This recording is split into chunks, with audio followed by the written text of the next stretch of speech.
Alright, so, like I said, this is going to be a short stream. Or maybe I didn't say that during stream. I'm pretty sure I said that in, like, the at on Blue Sky or whatever. But, we don't have a lot of time today. And, we're still on hiatus, so it's not a super big deal. But a game just came out today. It is, well, it's a re-release really because there's an itch.io version of the game, and we actually had it on our list of games to play for a while. But while life happens, while you're making other plans, it suddenly hit us that the developer was coming out with like an enhanced version, and we jumped over to Steam, we wishlisted it, and then we forgot about it. And then today it was like we got a notification in our email, yeah, it's out today. It's queer as fuck. Two girls in space. Essential something. Let's look at the store page. The moon looks beautiful tonight. Definitive edition. 11 months ago, the moon was sent violently flying off course by a catastrophic explosion, depriving Earth of its steady stream of resources. Less importantly, the two maintenance workers on where the explosion occurred have been stranded ever since. It's not so bad. Honestly, the heart provides for everything. A practically infinite source that gives them water, food, and powers their satellite as they wait for their ever-dwindling hopes for rescue. At this point, Rose's biggest stressor is her blossoming relationship with her only companion. The heart has stopped. The Moon Looks Beautiful Tonight Definitive Edition is a Yuri visual novel about the fear of the unknown. It's a story featuring sapphics, gender, and self-discovery. Inspired by PC-98 games and sci-fi stories from the 90s, the re-release is the complete edit of the original story, including new graphics, an original OST, and an updated story. The game includes 25,000 words of story, 10 plus gorgeous CGs inspired by PC-98 games, an original soundtrack, a moon with a broken heart.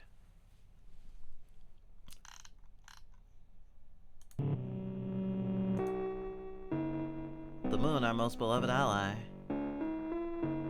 As the resources deplete. Wait. I'll do you one better.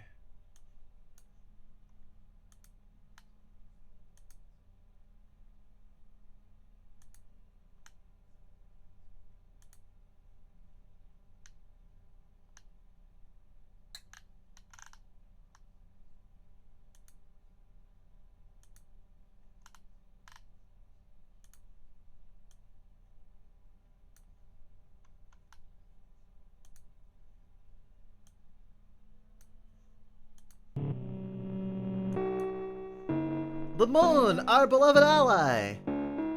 As Earth's resources depleted, mankind looked to the moon for no matter what, we continue on with or without our beloved moon. Whatever the moon is up to now is no business of ours, right?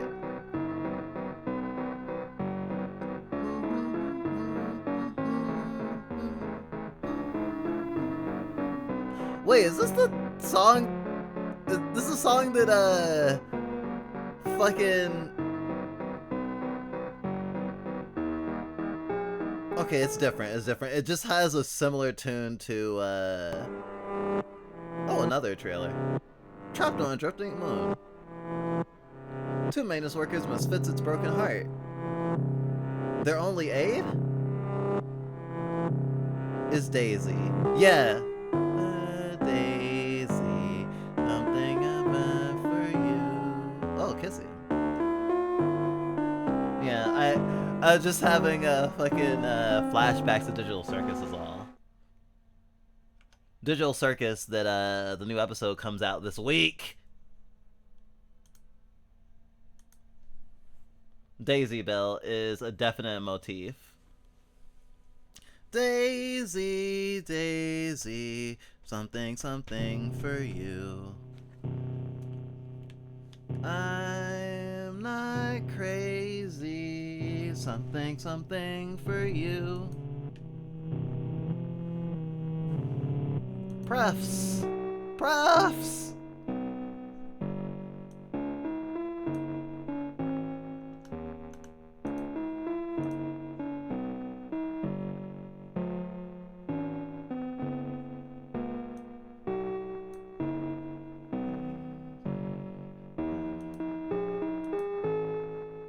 Full beam.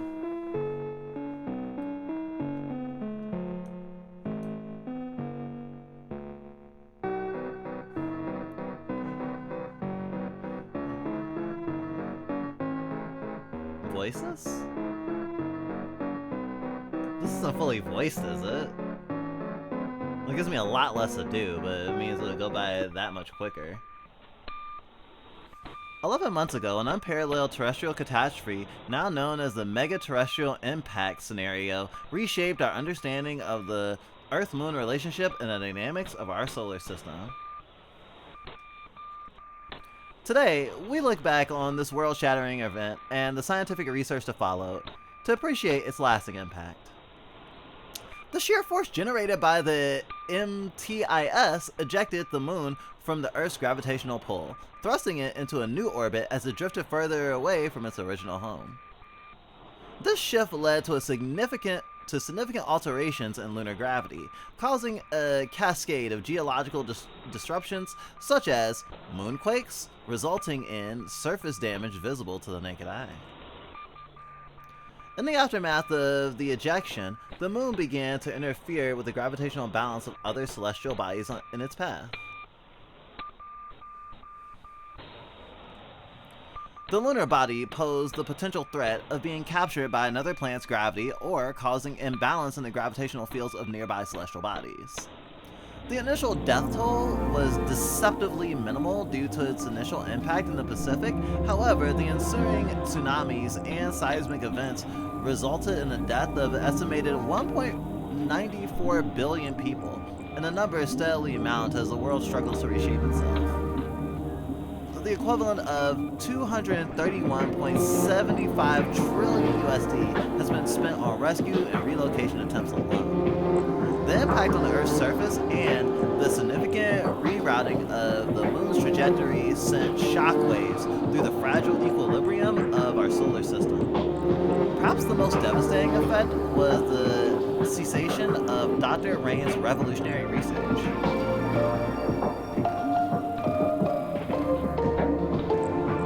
As Earth's own ability to sustain itself has dwindled, the resources generated by the technology she integrated within the moon itself has been pivotal.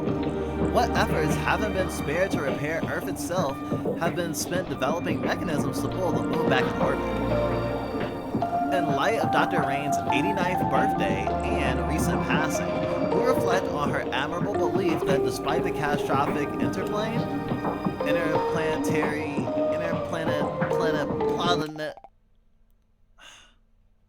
piece of junk. Dr. Rain's 89th birthday. Rose keeps her eyes closed as she listens to Violet curse under her breath. She doesn't need to look to see what Violet's doing. There's shuffling. Then the small click of Violet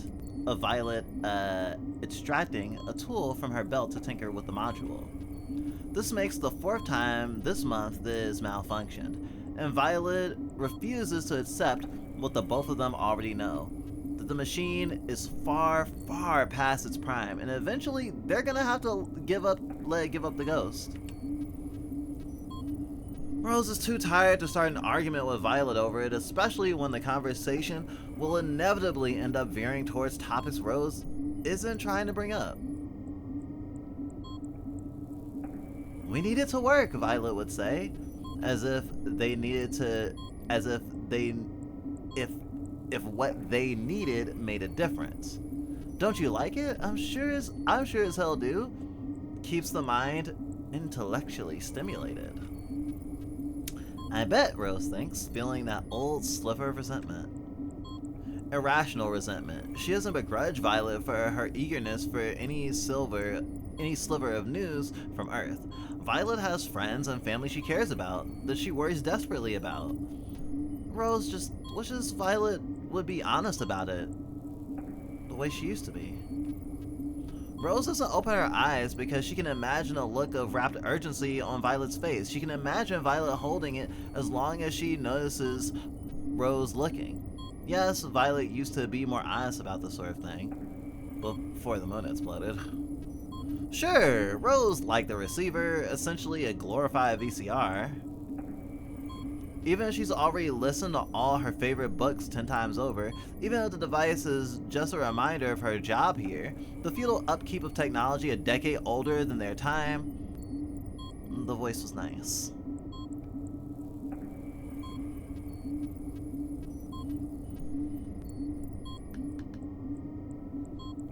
She liked that she could change what it sounded like, that she could turn the dials to make the pitch higher or the cadence lower. She could almost pretend that there was someone there besides the two of them. Even with her eyes closed, she can tell that Violet hasn't moved, that she's still tethered to the side of the wall, muttering to herself and tugging on wires. Rose sighs through her nose, undoes the straps holding her to her bed, and gets up. Damn, these girls pretty. Violet, you're up early. She didn't laugh. Sleep well? Mm-hmm. Good. She gives Rose a pound on the shoulder that lingers for a second less than usual. Seriously, the sort of crap we have to work with here. You'd think they had thought to have given us some more entertainment just in case. They'll be stranded in space forever, so let's make sure they get a few good books at least. Not forever. Can you hand me the wire cutters? Yeah, they should be in the fourth bag from the left. Rose nods, though Violet has turned away anyhow and floats to the side of the cabin. Compared to Violet, Rose is awful at telling what things go into which identical unlabeled container. The last of their dry erase markers gave up weeks ago. Found it, here you go. Violet nods wordlessly and thanks. Rose watches Violet work. She's meticulous, straightforward, diligent, and good at what she does. Like, really good. Even in training, she's been so determined to get out of the moon maintenance and into more illustrious projects. Hydroponic architecture on Mars or the Jupiter mission, to name a few. Rose has been happy to leave gravity for the stars. Mission accomplished. If we were ever getting out of here, I'm sure Violet can get any assignment she wants. She washed her hair today. I can smell the shampoo from here. It's the same shampoo Rose wears, in theory, but it smells different on Violet. Violet's hands strip insulation off wires with practice ease. She rips off unnecessary odds and ends, slipping them into her pouch. Sweat beads off her scalp. Her back turned to Rose. Nobody speaks. They used to make conversations over this sort of thing.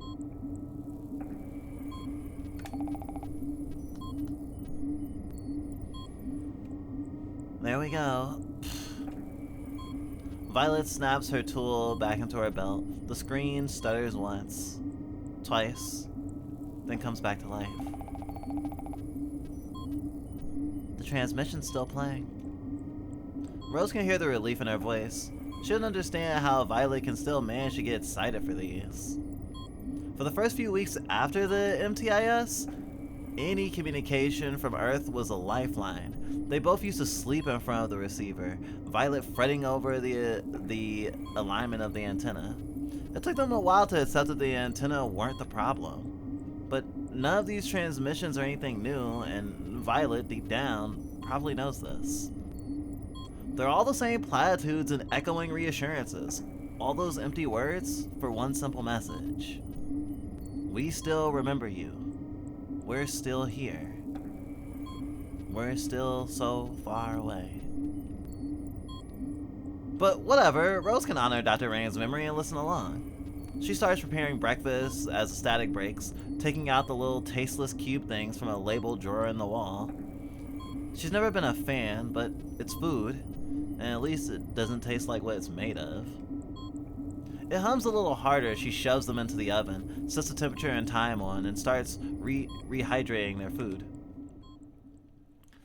This is far from the... Violet slams her hand down on the screen one more time. It jitters. Scientific community continues to develop predictive models for the ongoing ramifications of the unprecedented event. Rose pulls out their so-called food from the oven, then sharply recoils when it scalds her arm. She lets it cool midair as she watches the monitor from over Violet's shoulder. Violet is nice enough to let her. Our hope is that through this research, we will safeguard against future terrestrial catastrophes.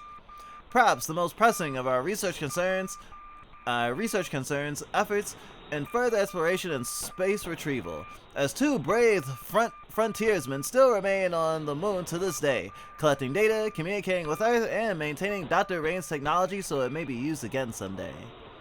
We put forth Dr. Rain's heartfelt message from us on Earth to those in space. No matter how vast the distance between us, know that you are not alone out there. Good night, everyone. The transmission clicks off. Rose reads the final timestamp.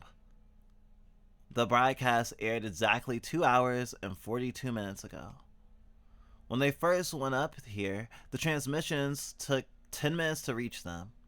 It's been taking longer and longer, and the faltering playback, the static, most of it isn't the receiver's fault.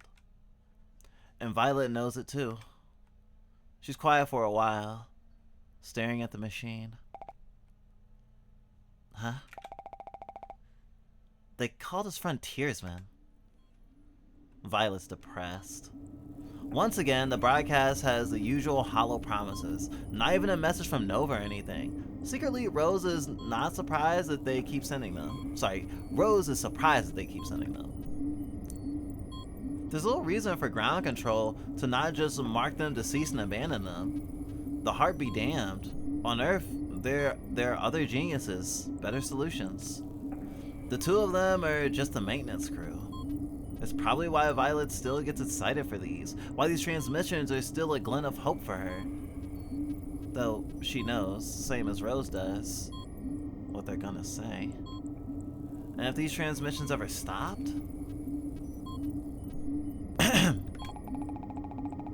It's mango flavor today. Figured I'd break out the good stuff. We deserve it, don't you think?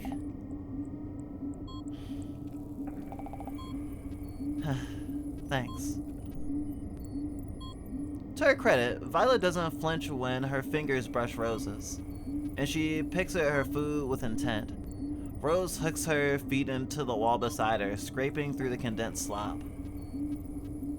They'd have to start rationing flavor packets, and though the heart could generate nigh limitless amounts of mineral gruel, Rose wasn't really looking forward to subsisting herself on it for the rest of her life. Violet swallows it down quickly before pushing herself forward, tossing Rose a nod as she floats by. But seriously, thanks, it's great. Compliments to the chef. It's not like I... Yeah. Violet waves her hand dismissively.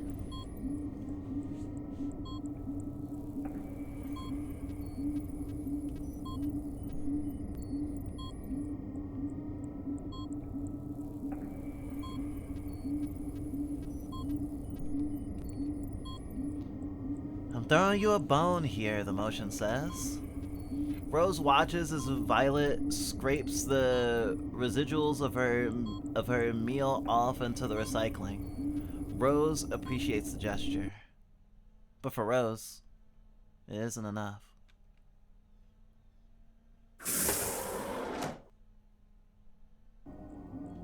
Rose likes working in the dark. Not that she enjoys being unable to see. In fact, it's remarkably unsafe up here. But this is the one place she can escape from the fluorescent lights, the one place closest to home. Rose appreciates the gesture. But for Rose, it isn't enough. Rose likes working in the dark. Not that she enjoys being unable to see. In fact, it's remarkably unsafe up here. But this is the one place she can escape from the fluorescent lights, the one place closest to home. If Rose ignores the blinking dots of the machinery, she can imagine she's in her garage, messing around with wood rather than scrape metal with her flashlight wedged between her shoulders. She can hear the heartbeat in her ears. When all she can see is her personal corner of space, the vast emptiness up here feels a little smaller, a little less overwhelming. The complex machinery, Violet's disappointed gaze, and the strangeness of her situation all dissipate under the gentle shroud of darkness. It's comforting. She grabs one of the tools floating around in midair, feels its shape, and grabs a different one. The discarded tool spins in its wake. She presses the tip of her welding gun against the fragile, brightly colored metal, then pulls back sharply. Ow, ow, ow, ow, ow! She sucks on her thumb, hastily grabbing tape to finish the job, one-handed before unplugging the welding gun. It sails through the air, rapidly cooling. Rose is too preoccupied with the results of her labor to pay much attention to it. She tapes on her final touches and tosses the things into the air, watching as it somersaults twice before setting on its trajectory, lazily circling the cabin. Rose lounges back in the air. For all the inconvenience and worry that comes from being stranded in space, there's a reason she used to dream about making it here. The heart hums all around her, its influence shining through the screens in gentle palpitations as the lights flicker back on. More than anything else Rose had known down on Earth, it feels motherly. No, that wasn't the right word. The protection the heart has provided has many things: grounding, sustaining, life-giving, but motherly?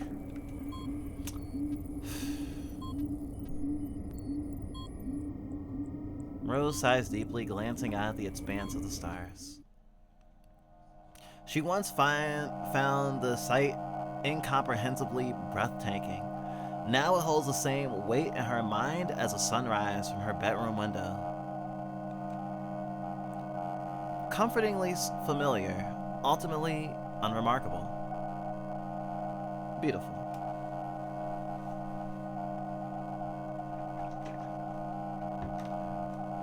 She wouldn't mind waking up to this for the rest of her...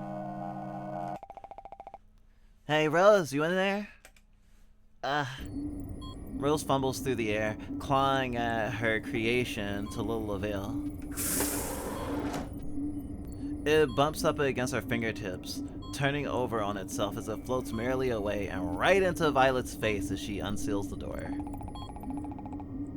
Didn't see you there. How are...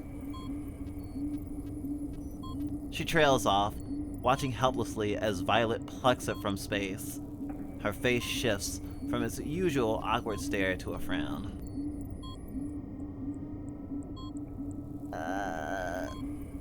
Rose notes bitterly that Violet looks unsurprised.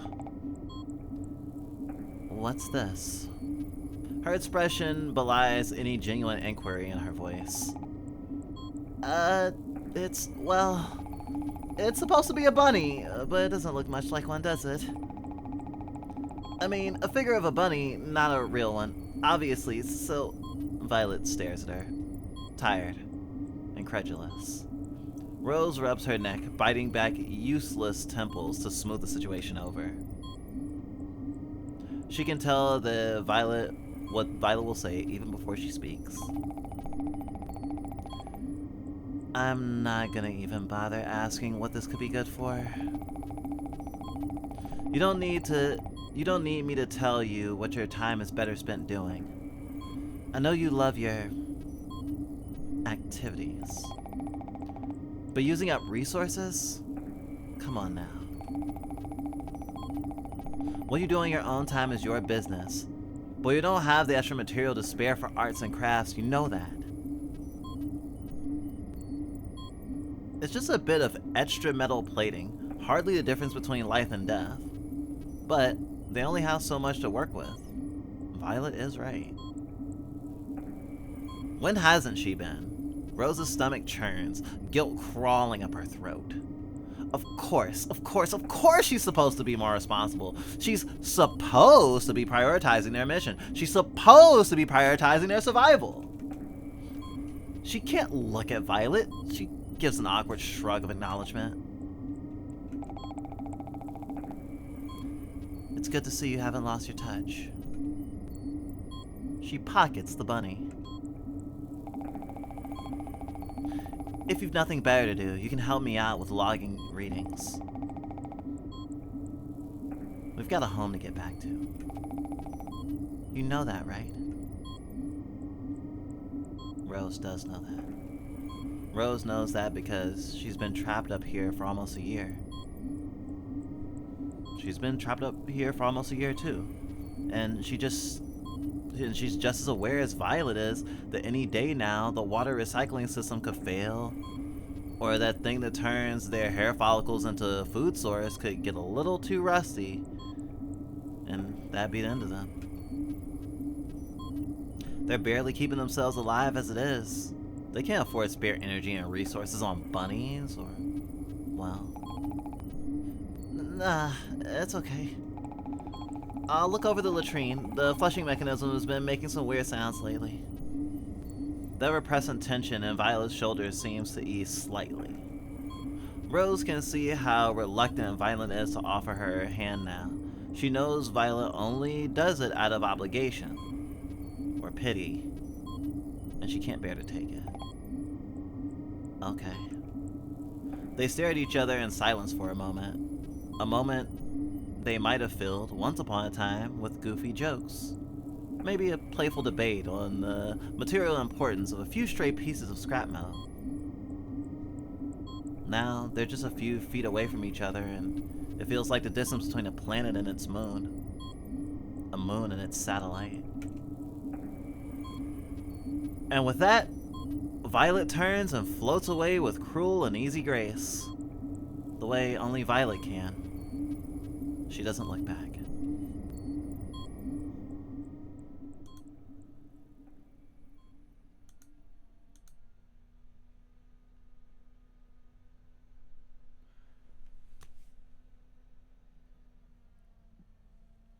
This hurts me. Didn't expect this to hit in the married but not married category.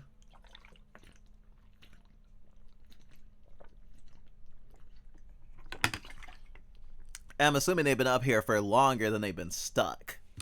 But who knows?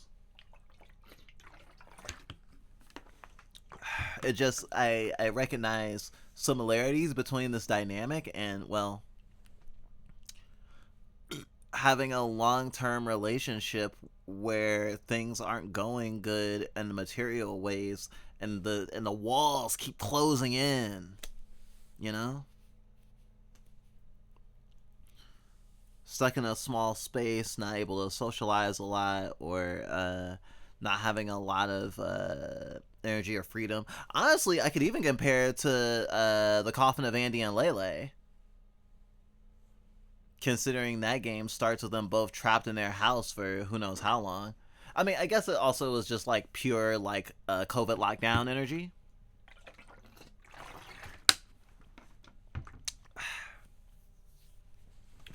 I'm definitely a Rose, and not just because I'm black. Definitely the artsy one. I'm liking it so far, and it's getting super close to home. I want to say that it makes me think of that thing that Ursula K. Le Guin said of like speculative fiction isn't really talking about the future. It's using the portents of the future to talk about the present. At least that's a kind of a... It's not the exact wording. Paraphrasing. That's the word I'm looking for. How do I go? Return. The heart beats. It always has. And pulses and hums.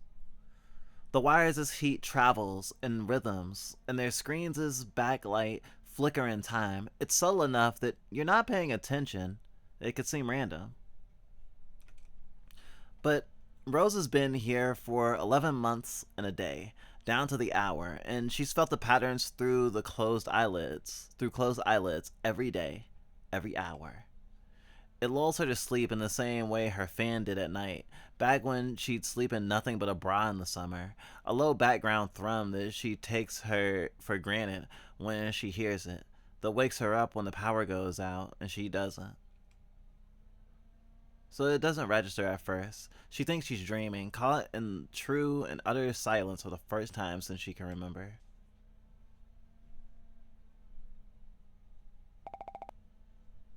Rose! Rose! The heart isn't... It's not... Violet can't finish her thought. She's inches away from Rose's face when Rose opens her eyes, hands gripping her bed frames tight enough to snap it. All Rose can do is stare. The horror hits her before Violet even finishes speaking. It's not beating. Rose doesn't believe her at first, if only because her own heart is thumping so loud in her ears that all she can think is, surely that can't be the case. The heart stopped? But that's... Then again, what hasn't been impossible this year? Like a switch, the silence becomes suffocating and oppressive. It crushes her from all sides, a deafening absence of the hum, pulse, the rhythm that's been their constant companion for so long. It fills the space where the heart used to be with a gaping yawn of apathy. Rose rips the covers off of her body. The weightlessness of the cabin makes her blankets float lazily in the air as she pushes off her bed, sailing across the cabin towards one of the screens that typically displays diagnostics for the heart. Her face stares back at its reflection, a black void of its usual life. This can't be happening. This can't be... Her fingertips trace over the cold wires, chest fluttering in the same way it had been when part of the moon broke off. Everything in the cabin is motionless. Of course, they have prepared for countless emergencies and malfunctions, system errors and damages from potential space debris. Hell, they'd even prepared to be cut off from the comms, to be unable to return to Earth altogether. But somehow, the heart, it was different. It couldn't break. Not all at once. They were diligent in their record keeping. They had nothing else to do. There had to have been something they missed. Some foreshadowing, a hint, or a chance that they could have called in time to prevent a complete and utter shutdown. They should have been able to... Rose! Rose! Listen to me. Violet grips her shoulders. She's close enough that Rose can feel her breath on her skin. Rose. Violet keeps repeating her name. She sounds so far away. Rose, we can fix this. It's going to be okay. Calm down. Rose takes a shaky breath. Attempting to steady her racing thoughts, she reaches up to grip Violet's hand. By some miracle, Violet lets her. Her expression doesn't even change. Listen. We're a maintenance team. We might not have been trained for this specific sort of emergency, but we've been trained for tens of dozens of near variations on it. We need to gather our gear, diagnose a problem, and execute the solution. If we break it down into a series of tasks, it'll be easier, and more importantly, plausible. Violet leans back. The lights from her visor shine off her skin unnaturally. We're surviving this. We're going to go down there, kick that junk around till we've got it fixed, then hunker down as our grand accomplishments finally impress someone down there enough to... Violet cuts herself off and closes her eyes. Her grip tightens.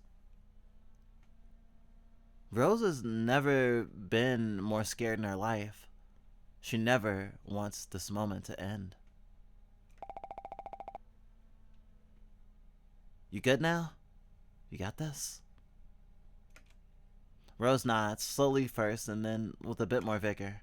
Violet nods back. She removes her hand from Rose's shoulder. Rose packs up while Violet records the transmission down to Earth. There's no time to waste. Moon maintenance team AB to ground, reporting in. We're getting no readings from the heart, and we're unable to run remote diagnostics. Repeat, the heart is currently non-functional. Seeking permission to enter the core, over. She sent it as a formality, but Violet knows that they don't have the luxury to wait for a response. The time it takes for the transmission to reach Earth is far better spent preparing the cart. Rose gives Violet a small wave as she ducks down the hatch, and Violet nods back, a gesture normal enough to make Rose feel like everything might be okay. They're on the same team again. Violet might not wait for a response, but she's not breaking protocol. Rose is fine with that. The rail cart is old, more sturdy than elegant. Rose has used it a few times in person, hundreds in training. She knows the controls, and she also knows that the cart is more trouble than it's worth. Back when clearing the tunnels were a bigger priority, they'd use it at least once a week. Each time, they'd go through the laborious process of securing their suits and recording their vitals. Once it became apparent that they'd be preoccupied with the maintenance of the satellite that they'd actually lived in, there was little reason for them to travel inside the moon, no matter what the broadcast claimed. It wasn't as if anyone on Earth would be able to benefit from its resources anytime soon. The boot process is a ritualistic exercise in precision and patience that begins with unlocking the power switch, a small red button concealed under the protective cap. Rose presses it, then jams it when the button doesn't immediately illuminate. It eases into life, its dull red glow a quiet reassurance. The cart's a remnant of a bygone era of routine maintenance and thorough exploration. Back when the moon was something to be discovered rather than optimized. The cart's body, marked by years of lunar dust and scratches from its travels, is a testament to its age. It's squat and cylindrical, the size of a car, designed to handle every sort of unique pressure the moon could throw at it. Rose hates the inside. It's Spartan and utilitarian, built for practicality and survival over comfort. The front of the cart houses a control panel with a variety of switches, buttons, and knobs, all labeled with faded text and symbols that she'd once known by heart, and now just kinda sorta knows. Violet, what comes after the navigation systems? Need me to get it set up for you? No, it's fine, I got it. Okay. I'd skip the communications, by the way. Save us the power. Right, not much use when there's no one to talk to. Rose bites her lip, pulls at levers, and presses buttons, glancing at the instructions engraved into the side of the cart whenever she forgets if she's supposed to turn a knob left or right. There are two seats, one for the driver, one for the passenger, both more and beyond comfort. There are tethers in the back for storing cargo and sleeping. A holographic display flickers to life as Rose finishes up.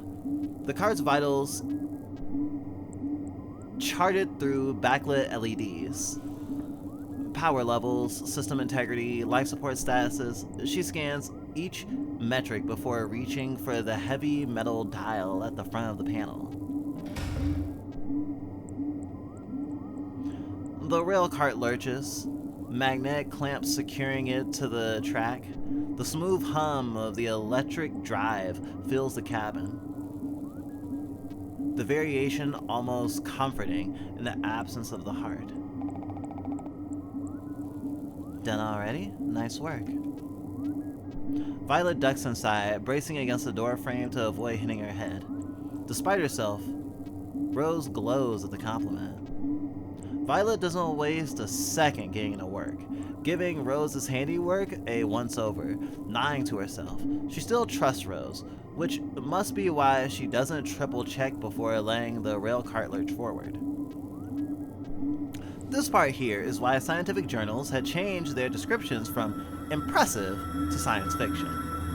The satellite they reside in is connected to the moon by a long shaking tube lined with gray 910 and titanium alloys. Its purpose is threefold: keeping it from floating out to the nothingness of space when the moon's gravitational field proves not strong enough, providing a conduit for the heart's power, and letting the rail cart traverse between the two locations. The tube is modular. It reminds Rose of the wooden snakes her fingers got wrapped in as a kid. As the cart enters the tube, it bounces over the sections, struggling to stabilize. Rose holds her breath despite herself, but even after months of disuse, the rail cart and the tube both endure. The tube isn't completely opaque. There are gaps of foot-thick plastic that allow occupants to view their journey. Violet's more comfortable soothing the carts forward rather than paying attention to her, so Rose doesn't feel guilty for staring outside. The stars are nothing Rose hasn't seen before. Violet doesn't even bother glancing up, preoccupied with running checks and ensuring the tunnel won't snap midair. In more recent months, Rose had a hard time adjusting to the lack of Earth on the metaphorical horizon. It took only 2 months for their world to sink from view. 2 more before she started struggling to pinpoint it with a telescope. Now the constant readjustments needed to find it hardly seemed worth the effort. The stars are more interesting anyhow. Rose looks back at the tube curves, giving her a proper view of the satellite. The place she has called home for months shrinks before her eyes, small enough to fit in her palm. She presses her hand against the sky. The outside vanishes from the shuddering noise in an instant. The stars replacing the man-made panels and moon dust as the tube ends and the tunnel begins. The only noise in their cabin is the hum of the cart and the small dings of the control panel. As Violet's quiet breathing. The next 6 or so hours of the journey are uneventful. Uneventful enough that Violet decides that they can sleep. The alarm system is functional enough that we wouldn't have to worry about missing the engine rupturing or something. Though I doubt that'll happen, and even if it does, there's not much we can do about it anyways. The more rest we get, the better. Rose nods. If Violet thinks that it's safe, she's probably right. She's too paranoid to allow them to sleep if they had any doubt. And also, Violet's just smart like that. Rose trusts her. I'm also noticing that the heat's gone up. Guess we're gonna be noticing that throughout the game. They're somewhat pressed for room. When they tie themselves to their tethers, Rose tries to give Violet room. Really, she does. It's the least she can offer to Violet after everything. But there's only so much of yourself that you can control when you're half floating in space. And they're not yet far enough inside the moon to get any outside warmth, so this isn't crossing any lines, right? Even with what happened, we've known each other long enough that it's not like this. Is that weird? It's warmer this way. Violet's eyes are shut mere inches from Rose's own. She can make out every single one of Violet's lashes. If she had the patience and time for it, Rose could count them. Violet's pretty. Focus. Or don't. I need to rest. If we're gonna be able to deal with the heart, then the heart weighs heavy on our mind. The organ of their survival, now dead weight in the belly of the moon. Everything eventually ends, sure. But the heart hasn't given them any warning when they first landed. Ground control had promised another decade before intensive maintenance will be required. At least 7 years if they were really being cautious. But less than 1? The heart stopped beating. The heart has given up for whatever reason. That just means we need to go fix it. That's why I need to rest. If we have any chance of getting out of this, I need to get my act together. If we have any chance of getting out of this, then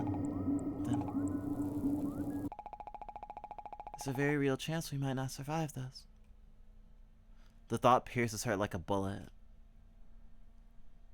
The only other time she felt this panicked and truly, really panicked, not the usual playground victimhood, was when the moon had first ricocheted off course. Constant transmissions and apologies and grievances and national mournings and... I'm not dead yet! I'm alive! Don't say that! Please. If I'm gonna die, then let me...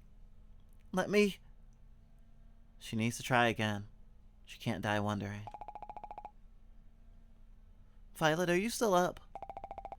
What? Yeah. Trying not to be.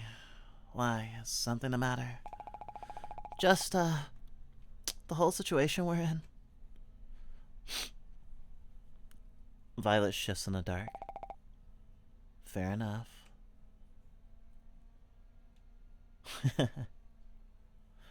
She's laughing. Not unkindly. Rose has known her for long enough to hear the humor in her voice. But we've got this. Taking care of the heart is our job. All that time spent studying wasn't for nothing. I'll help you fill in the blanks. She's quiet for a moment. You're good with your hands, so... Worst case, you can just solder the whole thing back together. She's shrugging under the tethers. Grinning. The light in her eyes is genuine. Violet isn't one for flattery. She wouldn't say it if she didn't really mean it, and this makes Rose feel all the more guilty. Yeah? Listen, Violet. If we don't make it out of here, Rose, we are not doing this again. The cold cabin drops to freezing. All that warmth on her face is gone, and Rose misses it desperately, like oxygen, for a moment, before the anger rolls in. Rose can see the fear on Violet's face. She swallows. Violet, we might not... I'm not going to... This is just going to distract us from our mission. Why would you think that my response will be any different this time around? Rose looks away. She hears the sound of Violet sucking through her teeth. A measured attempt at regaining her patience. Because you think we're gonna die, is that it? Look, I appreciate how optimistic you're being and everything, about how we'll fix it and everything will be okay, but we don't know that for sure, right? We don't even know why it's broken, let alone how to fix it. It's not like it's ever broken before. And if that's the case, and we only get one chance, then stop. Violet's nice and clean about it, pushing herself closer to the other side of the wall, putting space between them. This isn't the time or place. Rose feels that familiar tightness in her chest. So, what's the right time? The right place? If we ever manage to make it back to Earth, would you give me the answer then? Violet rolls over. Get some rest, Rose. We're tired. You're stressed out. Things will be better after you sleep. Okay. They fall asleep facing away from each other.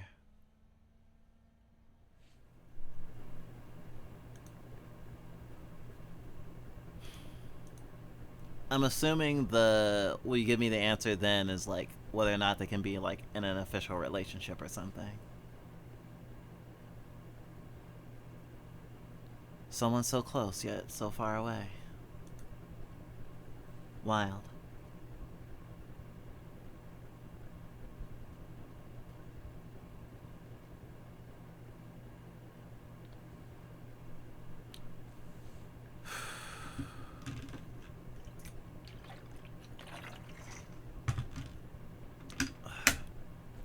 This isn't Tatsugiri. This is,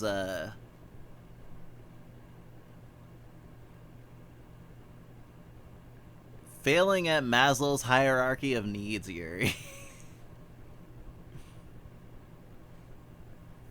Her ceiling fan whirs dully over Rose's head. It's summer. Or technically spring, but it certainly feels like summer, with the heat and her neighbor's radio buzzing through the walls. The only difference is that if it were actually summer, the overflowing stack of papers on her desk would be star charts and ship launch dates instead of unfinished essays. Just 2 more weeks. Just 2 more weeks, then she'll have passed the exam, her ticket out of this sweat hole. Just 2 more weeks, and no more eternal Wednesdays. Just 2 more weeks, and they'll be smooth sailing for the rest of her fucking life. Away from girls like Penny who whisper whenever Rose passes in the hall. Because girls like Penny know about Rose. Just 2 more weeks. The heat beats down through her sheets like sin. Rose breathes through her teeth.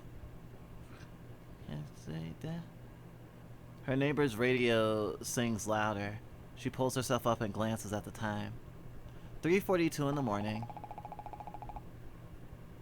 That's grounds enough to file a complaint, right? She swings her feet over the side of the bed. Sweaty skin slaps the floor. Me, your sweet dew. The radio static voice punctures the early morning hush. At odds with the steady whirring of her ceiling fan, it reverberates through the cheap walls, politely inviting a headache. Yet another distraction that she doesn't need. The moon stares at her through the window. It's full tonight. A watchful eye. She stumbles to the door, leaning on the handle for support before she opens it. I'm half crazy. All for the love of you. Oh, I think that's the fucking heart singing. Holy shit. Rose blinks awake. Oh, the fucking, she was dreaming and the song is actually puncturing her consciousness. That's what it was. That's super cool. Rose blinks awake. Sleep thick in her vision as she struggles to take in the scene around her. She's in a rail cart. She's tethered to the back, close to Violet, and in front of her is a person. No, it couldn't possibly be a person. Their attire is laughably inappropriate for space. Their bare feet dangling in the air. Rose has trouble telling where their clothes end and their skin begins.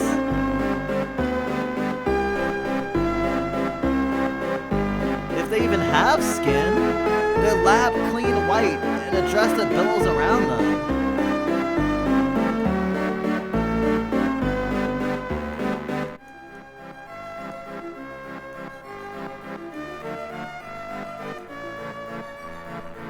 If they even have skin, they're lab clean white in a dress that billows around them. The fabric, if it was that, skims across the surface of the air, akin to a swan dancing over a pond. Rose had thought that they were seated, but no, they're stationary, anchored to nothing. The ends of their body fade into their surroundings. Rose realizes translucent fingernails spread through their hair. This is some fucking Evangelion Third Impact shit. Their form serves to frame the gaping hole that sat squarely in the center of their chest. The other side of the cabin stares back at Rose.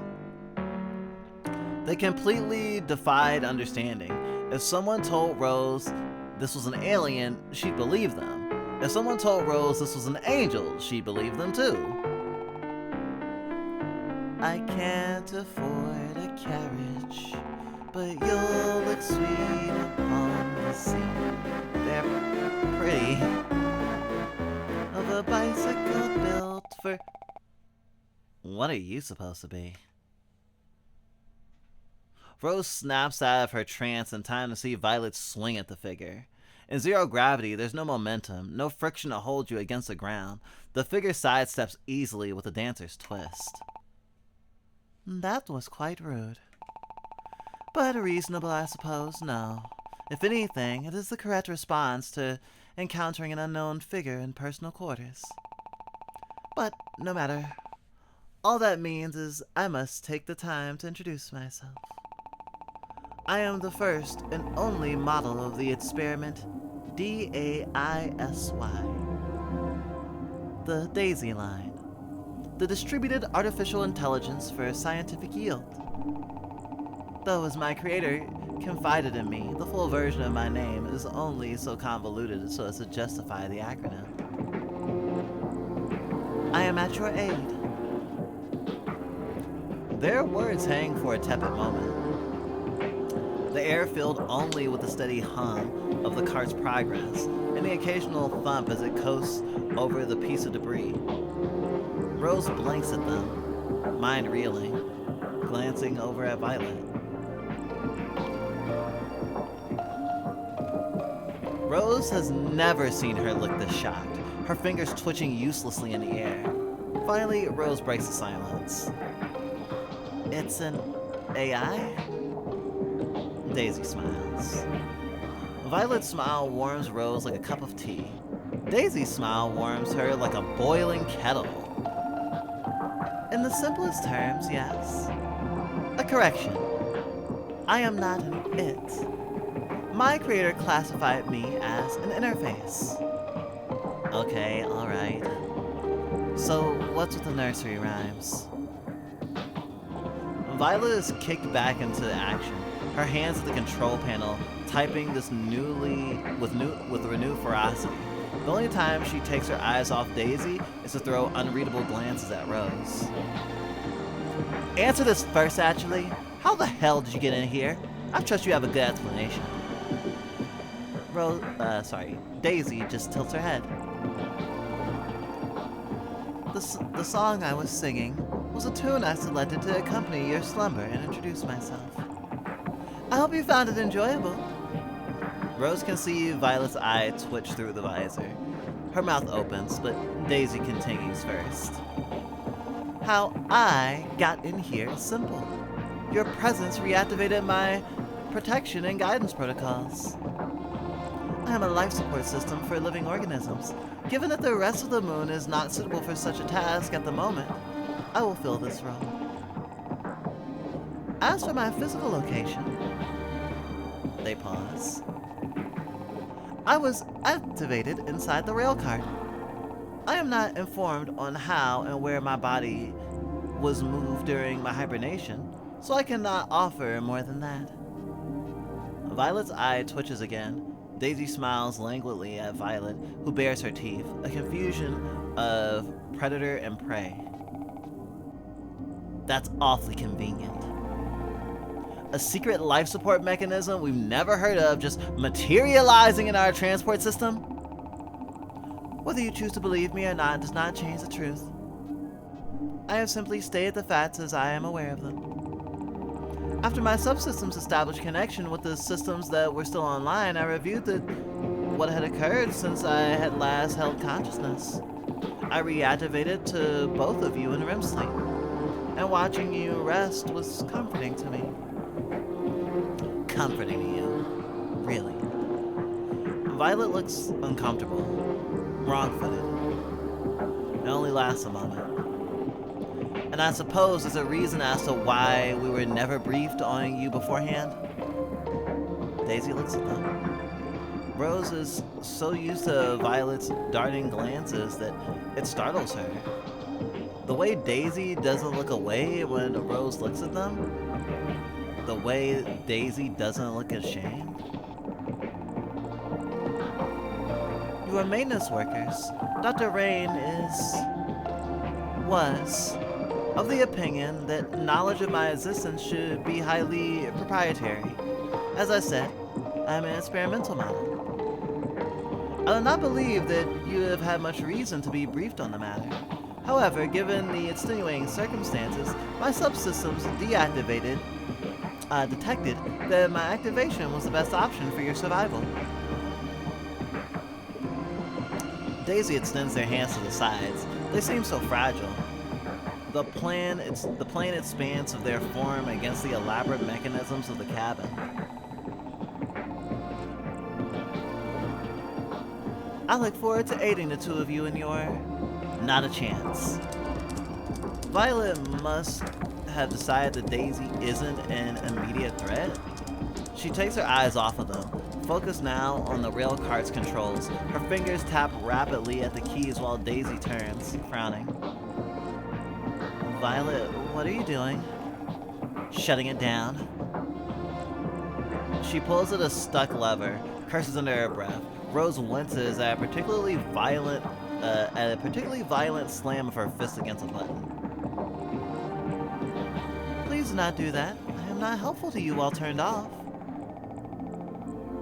Not likely to get us killed while turned off either. I'm not going to do that. Violet snorts, her fingers move faster. Rose reaches to touch her shoulder, hesitates, pulls back her hand.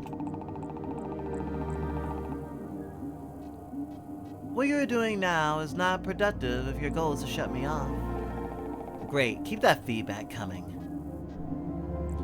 Violet's tone is desperate to be sharp.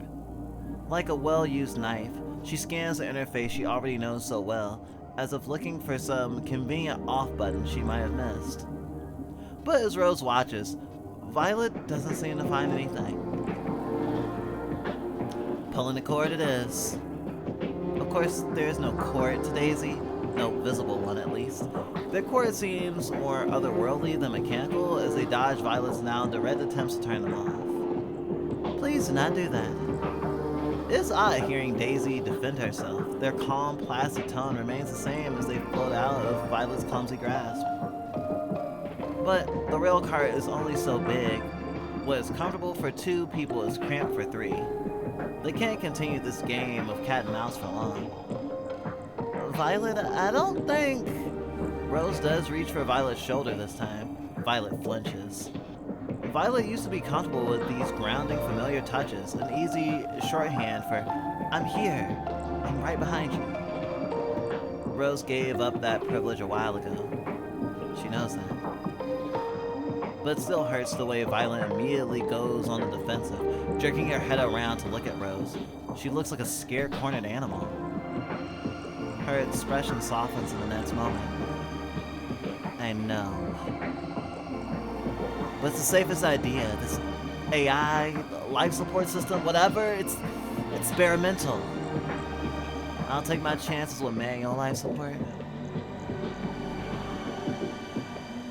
She curses under her breath as a missed grab makes contact with the side of the cart. The momentum sends her reeling across the cabin. Daisy lets out a small hum of disappointment, like Violet is a particularly rambunctious dog. We don't even know if they can hurt us. I mean, we can sort of think of them as an extra redundancy. We don't even know what it's meant to do. We can't juggle another unknown variable.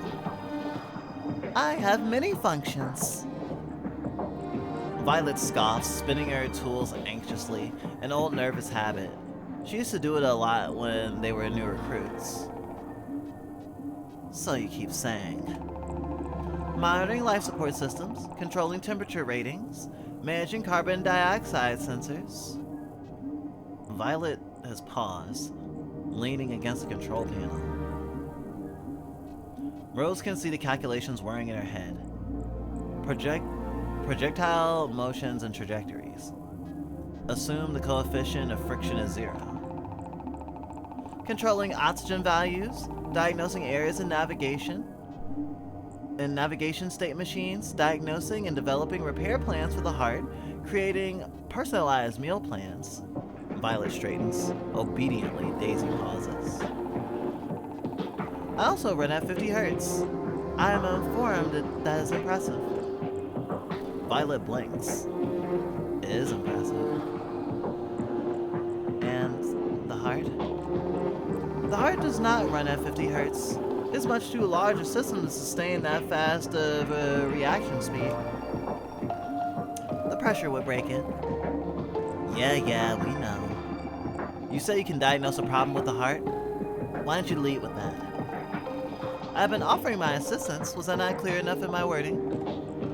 No. In that case, could you tell us what's wrong with the heart right now? It's hard for me to say at the moment. With the heart in the state that it's in, long-range communication is impossible. Direct contact is required for a diagnosis. Of course it is.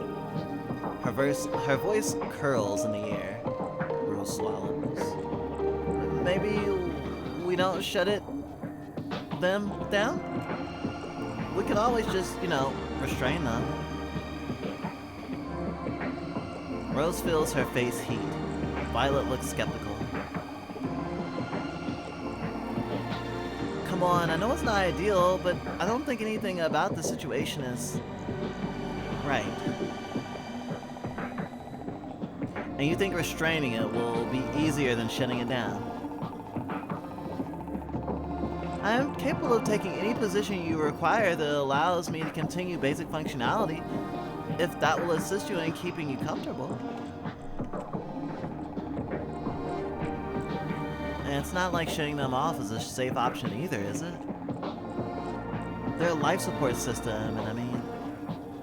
She gestures at the scratches Violet's errant wrench has left in the rail cart's paint. Surface damage. For now. Look, if anything happens, You'll what? If anything happens, you'll be dead, Rose. Her voice wavers slightly. She clears her throat. We'll handle it.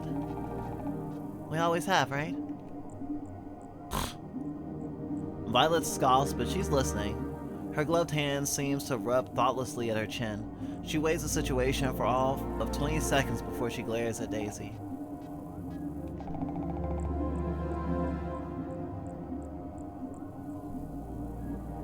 You're gonna help us. Yes, that is my stated purpose. They don't even seem to say it to annoy her, which Rose knows will only piss off Violet more.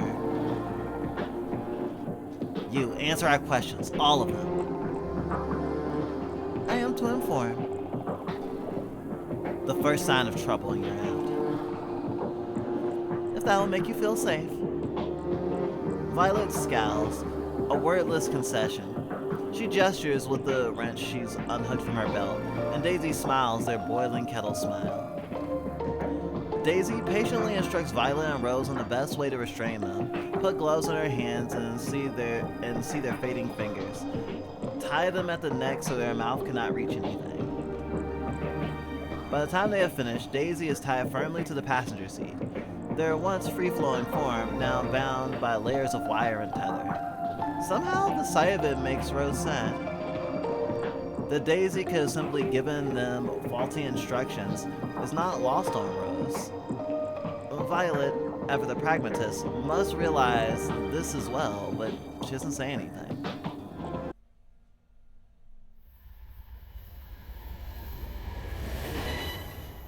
I really like this transition.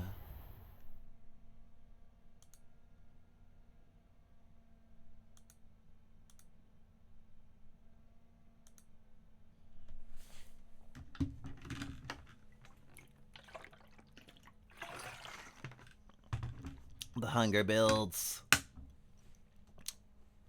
Something that Rose notices about Daisy fairly quickly is something they're best seen in her peripheral vision. If Rose looks at Daisy for too long, head on, the edge of their outline goes fuzzy, skipping and jittering. Rose digs her palms into her eyes in order to get the feeling out. It leaves the taste of a seatbelt in summer. In her peripheral vision, she can count every single hair on Daisy's head. Their hair trails off into static. Dark splotches taper into nothing. Their gloved fingers leave echoes behind in the spaces they occupy. Rose could almost imagine placing her hand on theirs, if she was braver. Huh?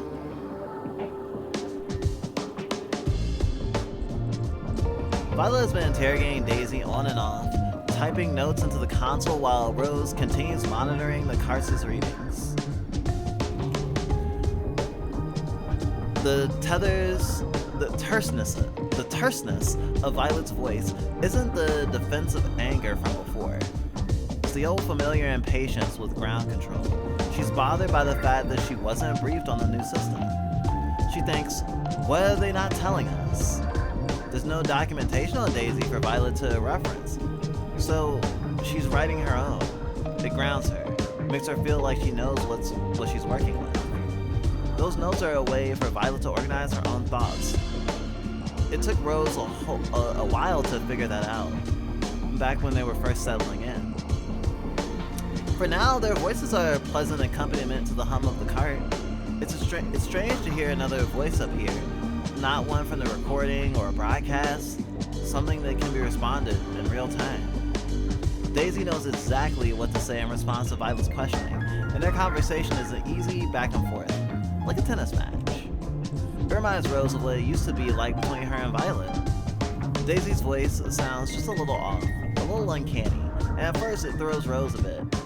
Whoever serves as their tongue clicks audibly with each word they speak, and in their voice there's an underlying static, but it doesn't keep her from feeling like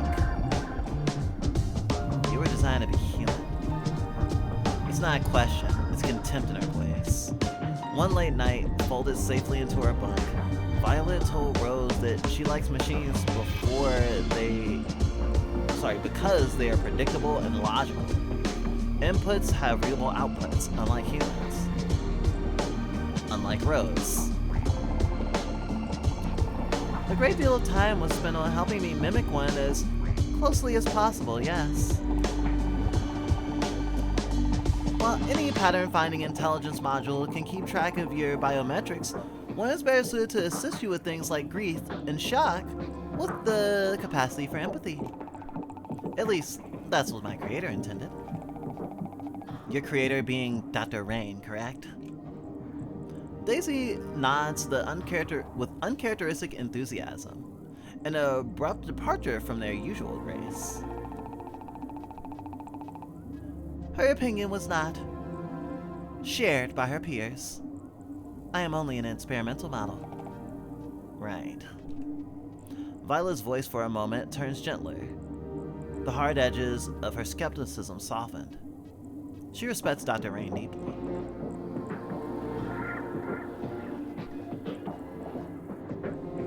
Their conversation continues on like this for a while.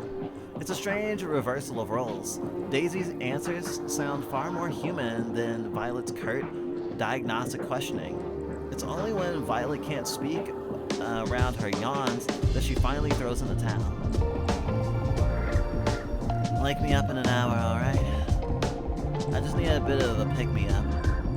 Then you can rest. Rose nods, tempted to let her sleep for at least 2, but knowing the fight after won't be worth it. Not wanting to waste time, Violet is out within a minute after she secures herself into a tether.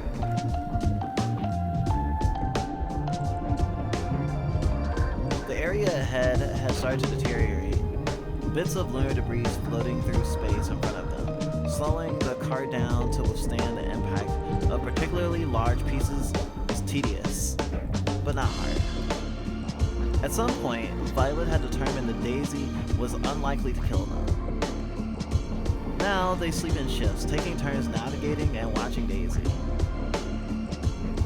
When it's just the two of them, Daisy's company is unnerving. Rose is aware of their gaze on her, even more aware of the fact that they see her own furtive glances.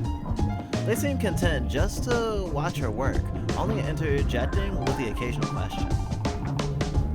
How long have you two been here?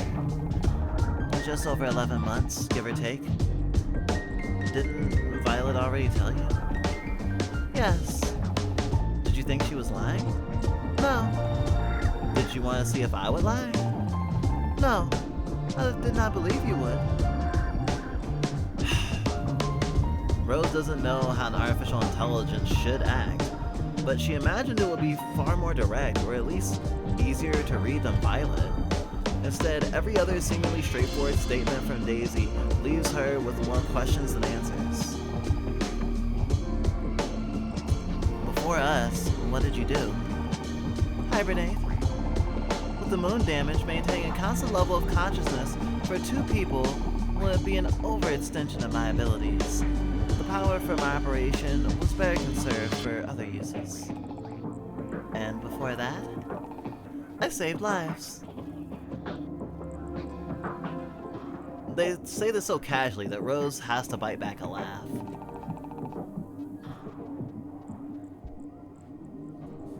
Did I say something strange? No, it's just nothing.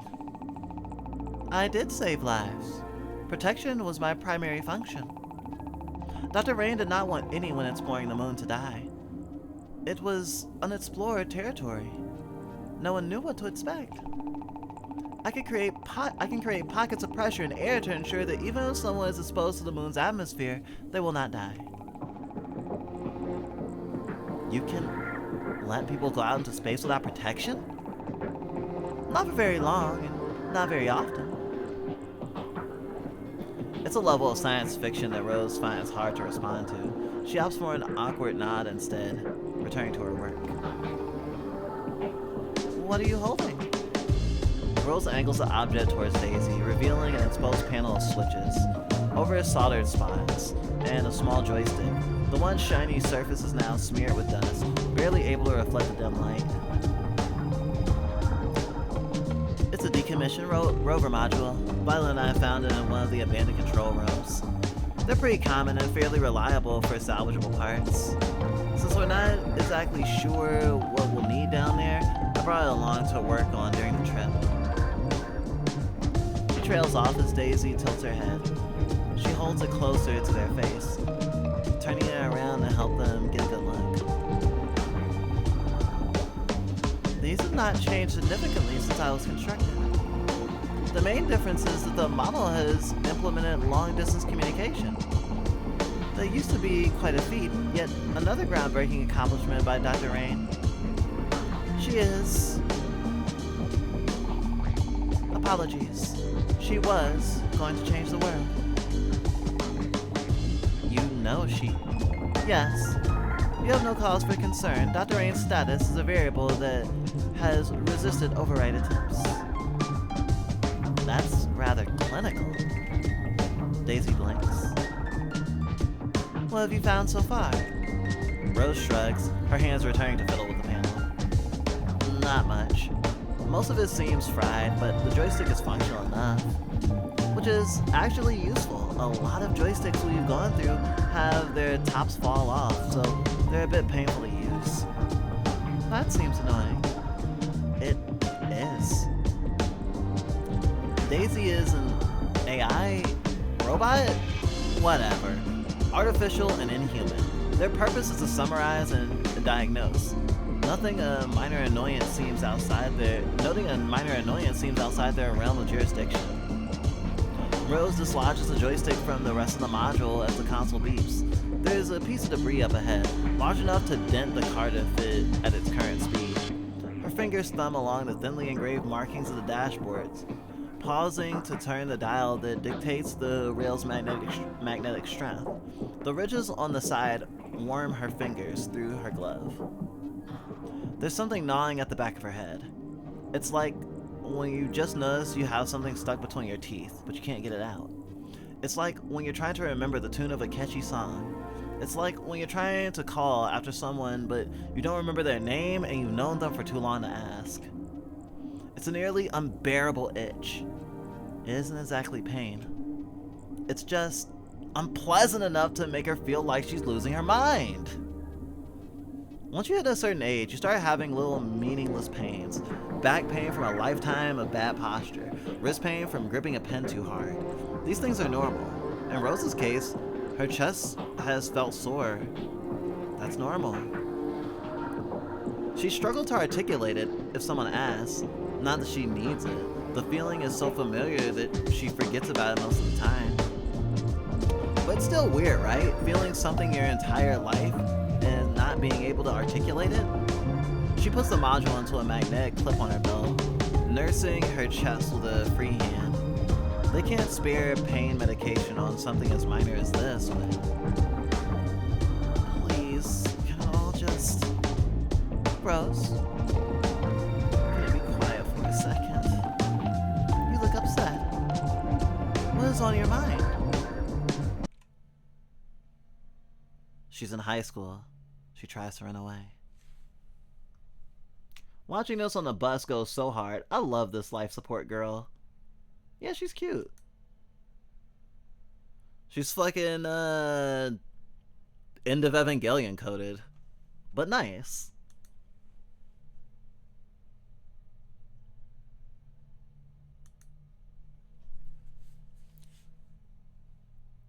She's in high school. She tries to run away. She's counting out soda-stained bills for the sleepy bellboy in the hotel 7 blocks the road. She doesn't double check when she slides them over, just nods and hands her a key with a tag that reads R202.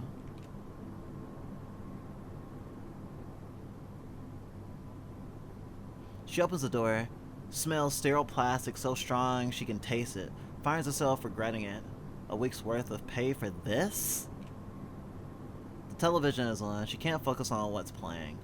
She dumps her belongings on the space between the bed and the wall, piles unfinished papers on the desk. As she sits down, Rose is aware of how lame this is. Running away from home, spending money to do homework? Not that that was her plan for the entire night, but well... Rose doesn't mind schoolwork. Questions have answers. It's a consistency that she finds hard to come across in the real world. Most importantly, these papers don't ask anything from her. Equations will exist regardless of her input. Balloons of equal mass, M, and equal charge, Q, don't care how she dresses, how she stumbles when she speaks. Inputs have reliable outputs. She can sit here, chewing the end of her pencil, blissfully removed from everything else going on. Daisy walks through the door, gently closing it behind them. What? Huh? Oh, are you in her fucking thoughts right now? I mean, the character model for Rose being used right now is the current character model for her current character, so it doesn't reflect what she would have looked like in high school, I assume. But didn't expect this shit. Though I guess there is sort of a what's the word? A precedent for it. Also, we got introduced to this scene by Daisy asking, "What's on your mind?"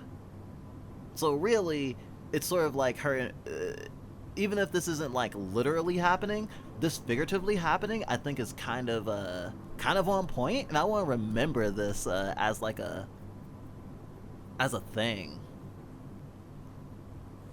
It's like shared storytelling or something.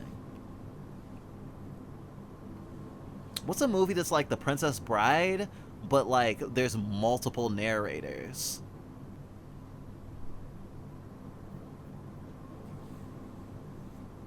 Daisy's feet are firm on the ground. The towel squeaks on the rug they leave behind them. Their usual grace, has been traded for confidence. Their steps measured, lab cloak fluttering behind them. They push their bangs back to meet Rose's gaze. I see you've already started. Good job! There's a new, filling warmth to their voice. Rose nods tentatively, nervousness spilling into her chest as Daisy comes closer, plainly sizing Rose up. But there's no judgment in their gaze. Nothing to make Rose feel small. Only curiosity. Do you mind sitting over there? This will only take a moment. They motion at the bed. Their hair falls in front of their face, a veil that only makes them seem more magical, more out of place in this cheap hotel room. Again, Rose nods, obeying and sitting hesitantly at the end of the bed. Daisy moves in closer, lab coat dress trailing behind them, and they embrace her.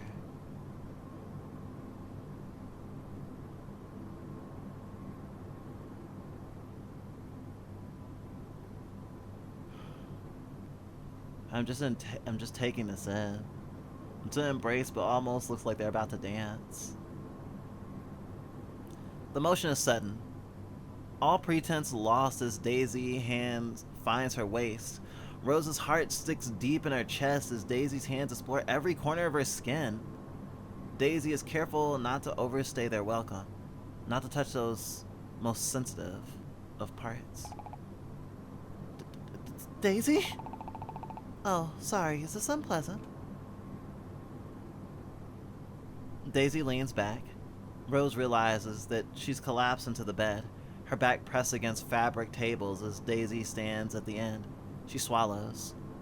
Wishes Daisy would... What? There's a space documentary humming in the background. Conversations rock back and forth about Nova's founding, its accomplishments, its internal politics. Because of course there's politics. All the lighting the room's got is the CRT and a dollar store lamp. The changing screen casts dancing colors on the side of Daisy's face. You seem a little confused. I'm sorry, I don't mean to make you uncomfortable. These are just routine diagnostics. It's okay, let me help you. And they reach towards her. Through her. Into her. Rose doesn't need to think. Rose doesn't need to think about her body, about her body, about her body, about her body, about her body.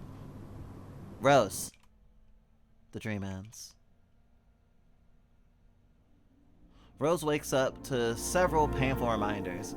Her hand is still empty, and bras still itch when you haven't changed out of them for a good 2 days. Violet's hands are on the console. She glances away from Rose once she sees that Rose is fully awake. Daisy keeps their eyes on her, straining against the bindings around their neck. Rose realizes that someone's attached her to the tethers in the back at some point. She tries to push the dream out of her mind. Oh, sorry, did I? It's fine. It's on me for keeping you up too long. She doesn't seem mad or even particularly disappointed, just tired, stressed. Also, can I take a moment to say how fucking adorable it is that because Daisy's still tied down, so Violet's the only one who could have done it. She like floated her out of her seat and put her in the tethers and put her in like a fucking baby in a bassinet. That's real care. Gonna head out. Doggo wants to play. See ya, Moss. Thanks for hanging out.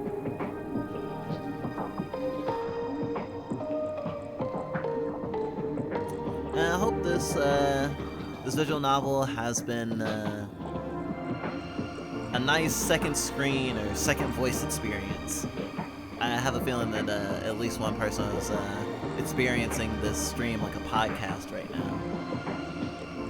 Well, I guess all streams are sort of like podcasts in a way. I should drink more water, but so should you.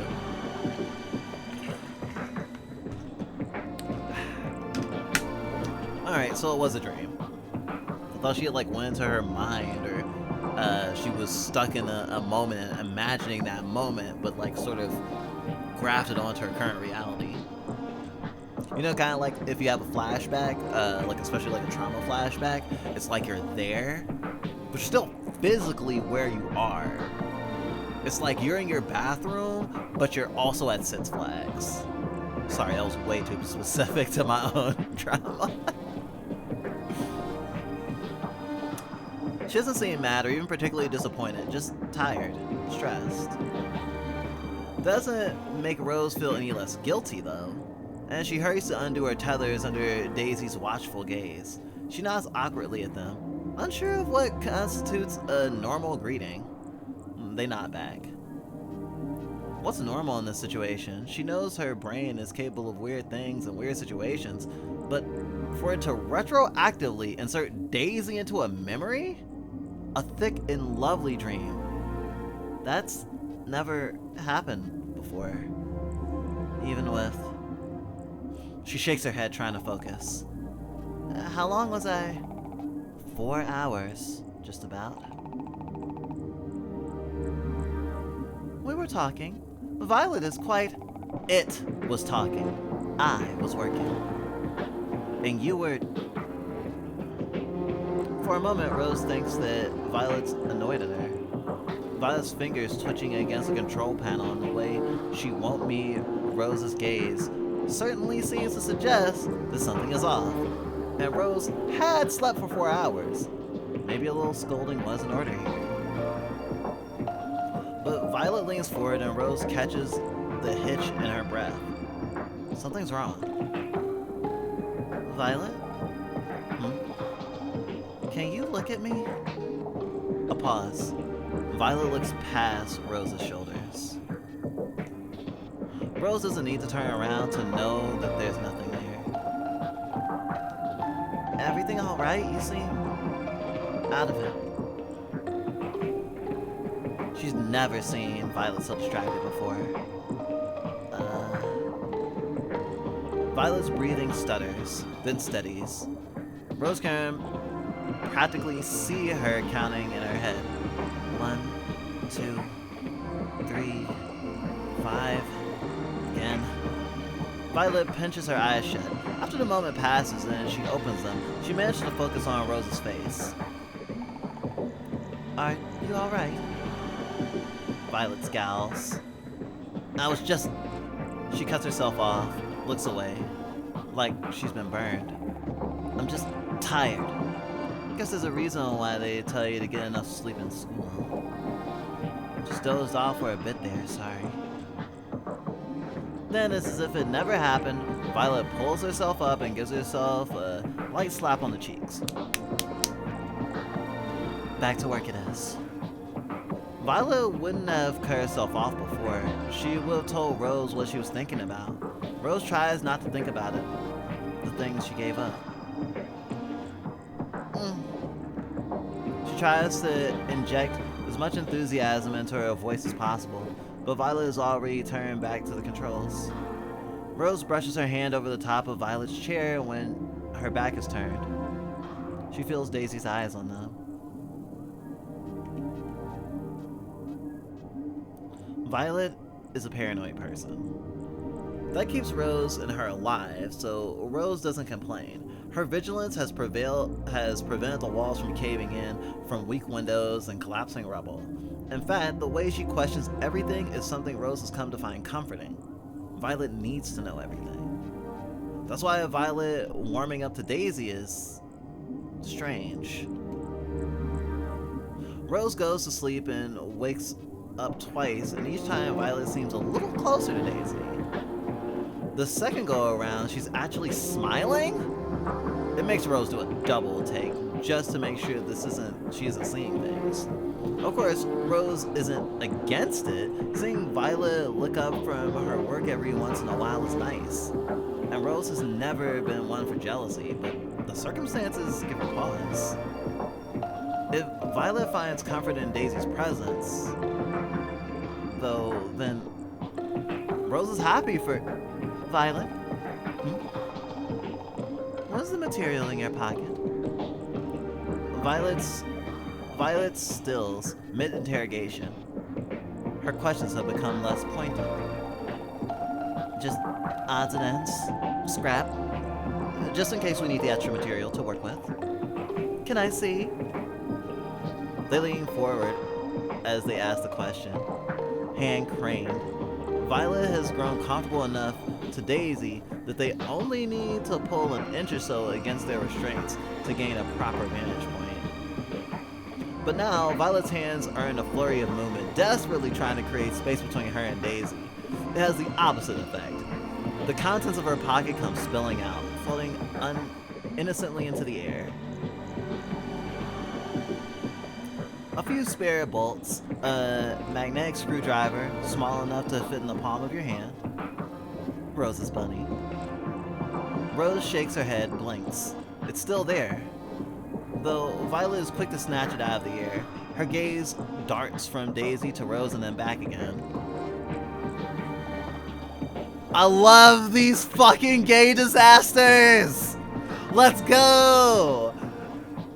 Honestly, I would like nothing more than this to be a polycule. For this to become a polycule. Let's fucking go.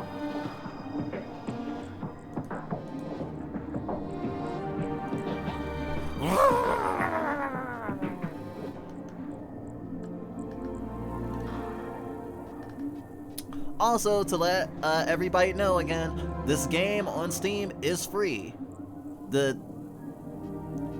I don't know exactly why the developer made it free. It's definitely worth money. Like, this is fucking banging.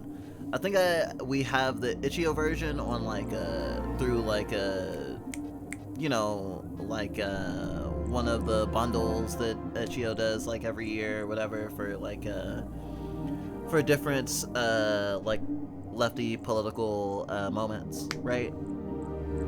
I don't think it was even that expensive technically, if at all. But like, especially with touching it up and stuff, the usual modus operandi or like the way forward you'd expect is for a developer to go, okay, now that it's in a definitive version, I'm gonna charge money for it. And maybe eventually they will charge money for it. I don't know what's gonna happen. I'm even thinking of what was that game? Getting the Car Loser, which is now free, but didn't used to be, because the developers felt that they want it to be more accessible to people, and were like, I guess, feeling that they didn't need any more income from that game specifically. It's not their only game. So I am curious. I'd love to read like a post-mortem for this game's release, this version of the game's release specifically. But this is literally the day the definitive edition came out, so I don't expect a post-mortem yet. But would be nice.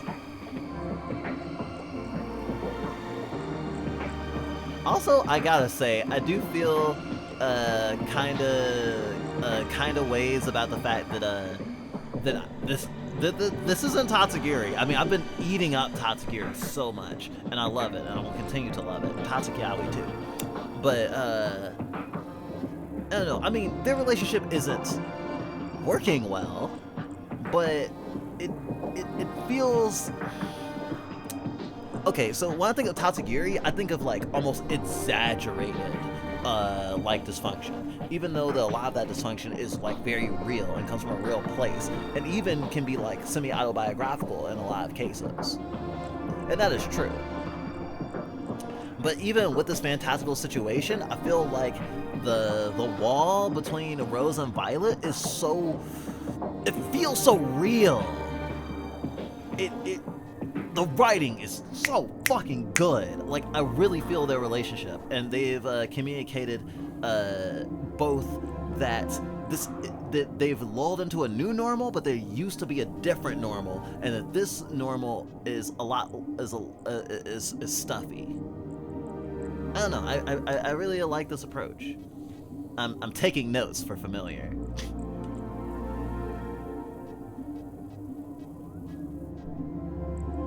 Nothing? Nothing? It seems to have been constructed with intent. Nothing? It seems to have been constructed with intent. I have been able to ascertain the purpose of everything else in the cabin, but not that. That's why I asked. I made it. Rose can't help it. She's excited. A little flattered. A little flattered even that Violet hasn't thrown the trinket away. Sure, there's maybe a chance that Violet forgot it was in her pocket, but maybe. So it is indeed nothing. Was it a gift? Gifts are an expression of gratitude, Violet. Violet flushes, bristling at Daisy's informative tone. I was gonna repurpose it. I just forgot I had it, given everything. Daisy frowns. That does not seem... It's none of your business, alright? Violet yanks the bunny out of her pocket again, clutching it in her fist. For a moment, it looks like she's about to crush it. But she doesn't. fingers uncurl. Violet? The bunny floats out of Violet's hands, unharmed, but Rose doesn't feel relieved. Violet isn't looking at Rose. She isn't looking at anything. Rose waves her hand in front of Violet's face, but she doesn't respond. Her expression is evened out, eyes half lidded and mouth gently parted. She looks peaceful, like she's sleeping. This is scary. Violet, speak to me, okay? She puts her hand on Violet's shoulders. When Violet doesn't react, she shakes Violet. And when that doesn't get a reaction, she shakes harder. Right before Rose is about to take more drastic measures, Violet shakes her head like she's hungover, her expression drowsy and movement slow. Rose? But confusion. Realization. Resignation. Hostility returns to Violet's gaze. It seems to have a home there. She scoffs, shooting a glare at Daisy. Did you? She hesitates, massages her temples. Whatever question she had planned, decides to let lie. For now. Are you feeling alright? Mind your business. She directs a comment at Daisy, but her expression is fierce enough to make Rose feel guilty too.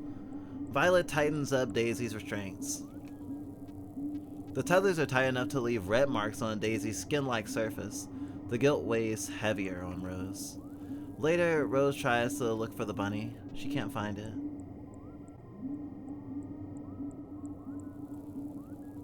Okay, now we're kind of edging into Tatsugiri, actually.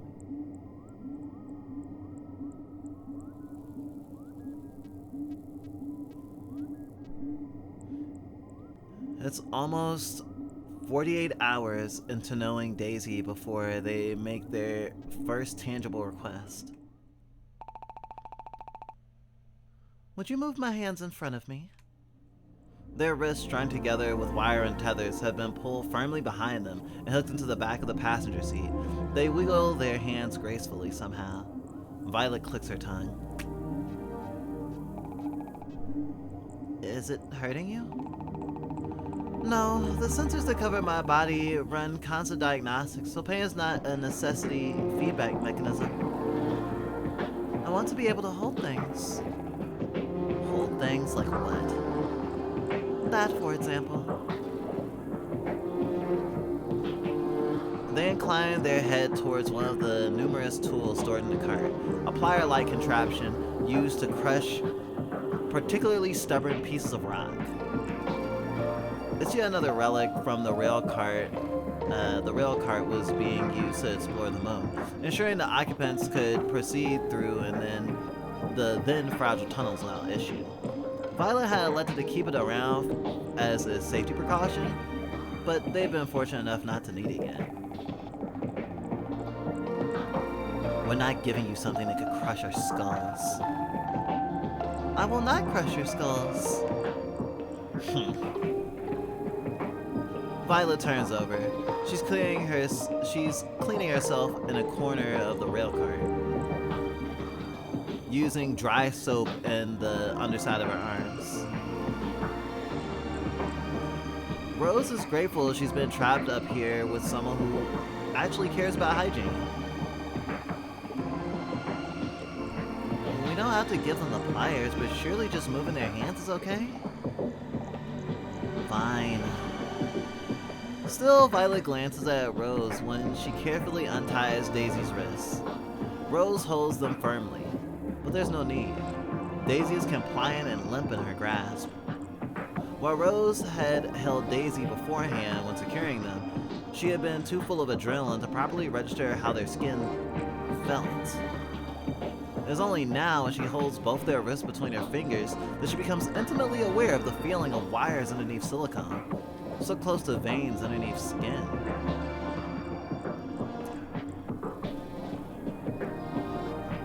At least she thinks it's silicone and wires.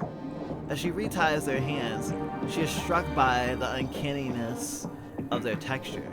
Whatever the material, it's certainly not skin. but it's a close approximation. It feels almost human. Her hands rest on theirs, and she finds it comforting. It must be hard. Rose startles her, her eyes snapping to Daisy.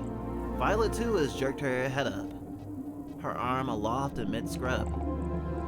What is? Do you not get homesick? Where'd you get that idea? Daisy tilts their head as if deliberating. When someone is away from something for a long time, do you not miss it? Do you feel homesick? Well, of course it isn't great, and sure it's stressful. Violet pulls away or so, pauses, looks thoughtful, like she's seriously considering Daisy's question. But I'd say homesickness is the least of our worries. The moon itself is fine. There's a reason we studied hard to come here. We care about preserving it, preserving our creator's technology, your creator's technology. It's the circumstances that have us trapped here that make things suck. It's like... She clamps her own mouth shut with an audible click of her teeth, turning to Daisy, then huffing. She looks away. Rose doesn't get it. So, you two love the moon? That's... admirable. It must be admirable to care for an inhospitable environment that fails to care for you. Their hands clasp together as if in prayer. It isn't that deep. It's not that the moon fails to care for us, it's just a place. There's nothing to take personally. It can't love me. It can't hate me, it just exists. But you prefer Earth. Violet shrugs. Sure, if I had to choose. Like, just for example, you can't really eat cup ramen in 0G. Not there's even any up here in the first place. Violet's face goes a little red. Is she embarrassed about the example she chose? Cute! Cute alert!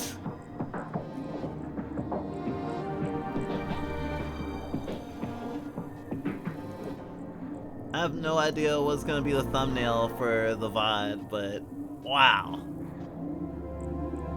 Cup noodle. Rose misses the cup ramen too. It reminds her of late nights back at the center, back on Earth. The frustrating, desperately long simulations. The hours spent underwater in the buoyancy lab.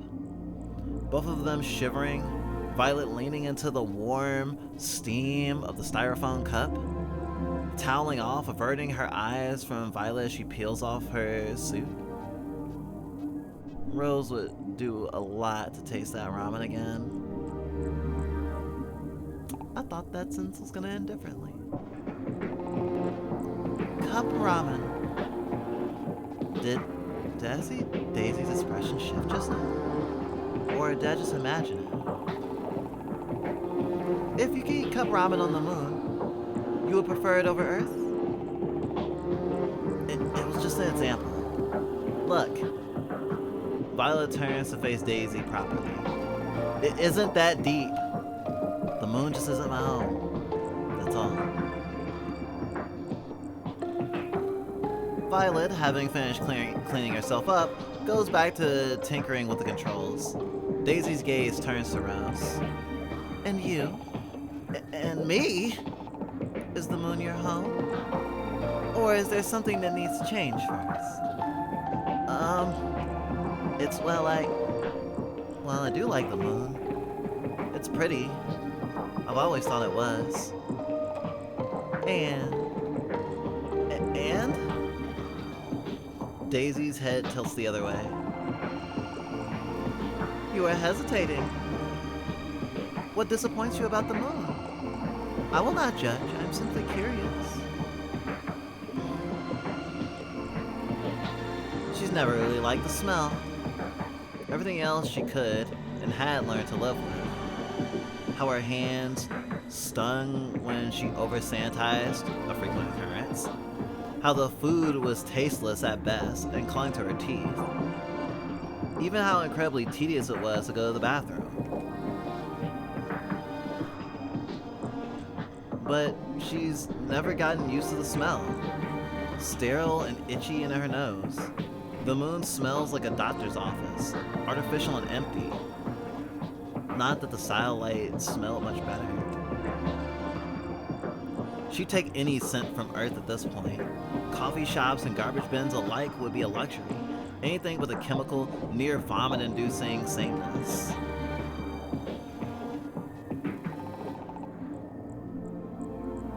If you had to choose, what would I want to smell? Something that's indisputably Earth. School fields smell like dirt.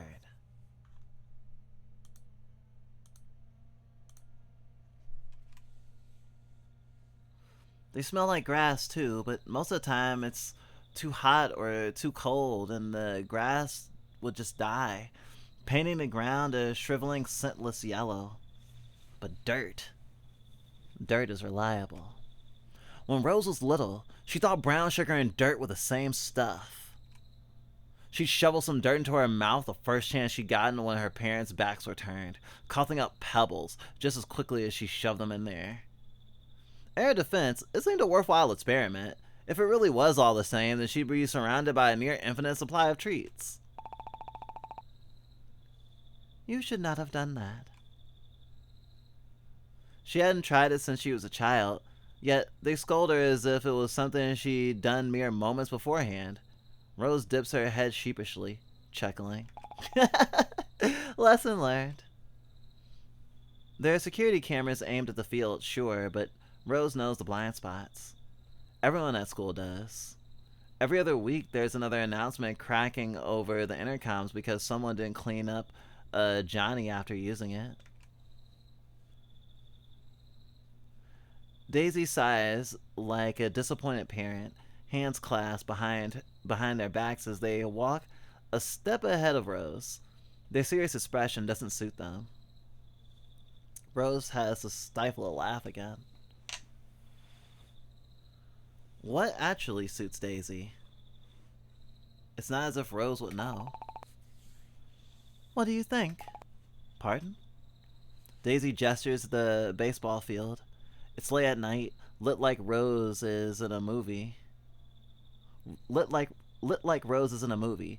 Everything's surrounded in an unreal blue light instead of disappearing under the cover of darkness. A garden. Nice, isn't it? You've only seen in pictures. How do you like it? Rose finds it hard to believe that anyone would call this a garden. But she chalks it up to Daisy's limited world experience. It's a nice gesture regardless, so the least she can do is breathe in deeply and... Oh, it really does smell like flowers. Daisy's steps have widened, and they're making their way to the center of the field, where the pitcher usually stands. Rose hangs back, unsure if she's meant to follow. Daisy gives no indication one way or the other. They stand there with their back turned, hair drifting in the windless air. They're framed by the moon, spotlit by its light. Rose is struck by how lovely they look, their perfect otherworldly grace. They look so comfortable standing there in the dusty, barren field. They look like they belong there. More than Rose ever did.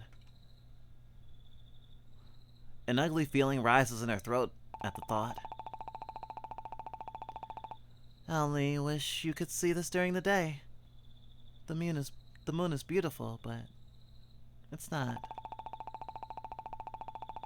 You'll be up there soon enough. I want you to see as much of the sun as you can, while you still have the chance. Am I going to die? They tilt their head to look at the moon, sighing. Eventually. No system lasts forever. Don't worry. I will die first. You can die? You were right. There are better words to use. Can you come here? They say, their backs still turned. Though neither of them have had to raise their voices to be heard, the space between them yawns and aches. Rose starts running towards Daisy, feet thudding against the ground. Grass tickles her ankles, and the night air stings her face.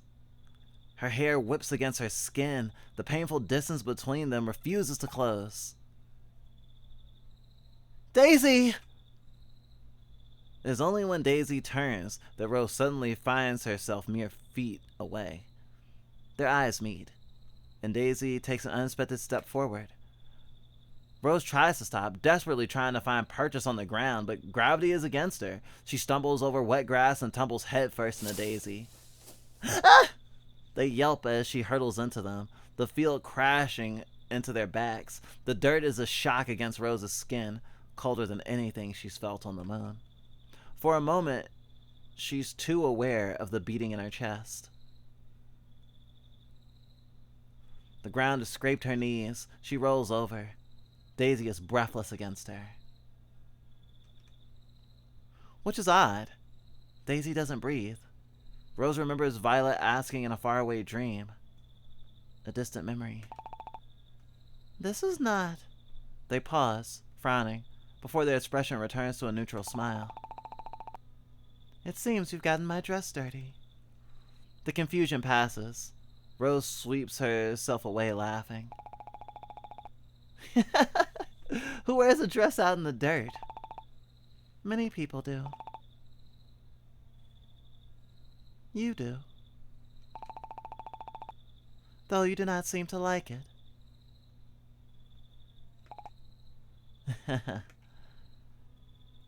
Rose scratches the back of her head. Well, you know me. Never grew out of being a tomboy, I guess. She forces a weak laugh. For a moment, the moon is unbearably bright. Every hidden part of her is exposed, laid bare to the world. Her knees burn in the cold night air. Daisy is looking at her. Daisy is looking through her. Do you feel like a tomboy? I was just thinking. A dress must feel different when you choose to wear it. Yes. Daisy nods, letting Rose sidestep the question.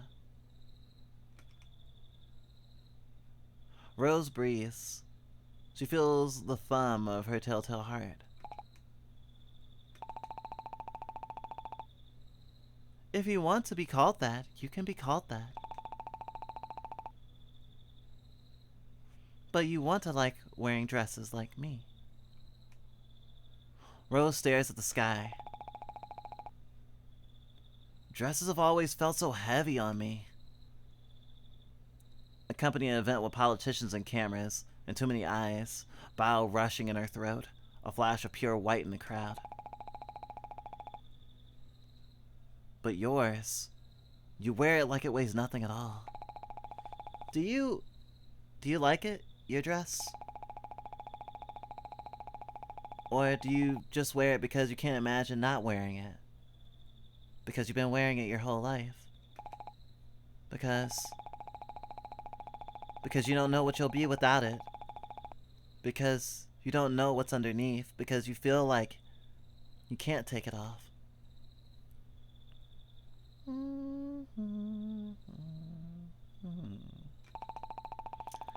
I can move freely in my dress. I do not feel its weight. And they smile at Rose. I like the way it feels on my legs.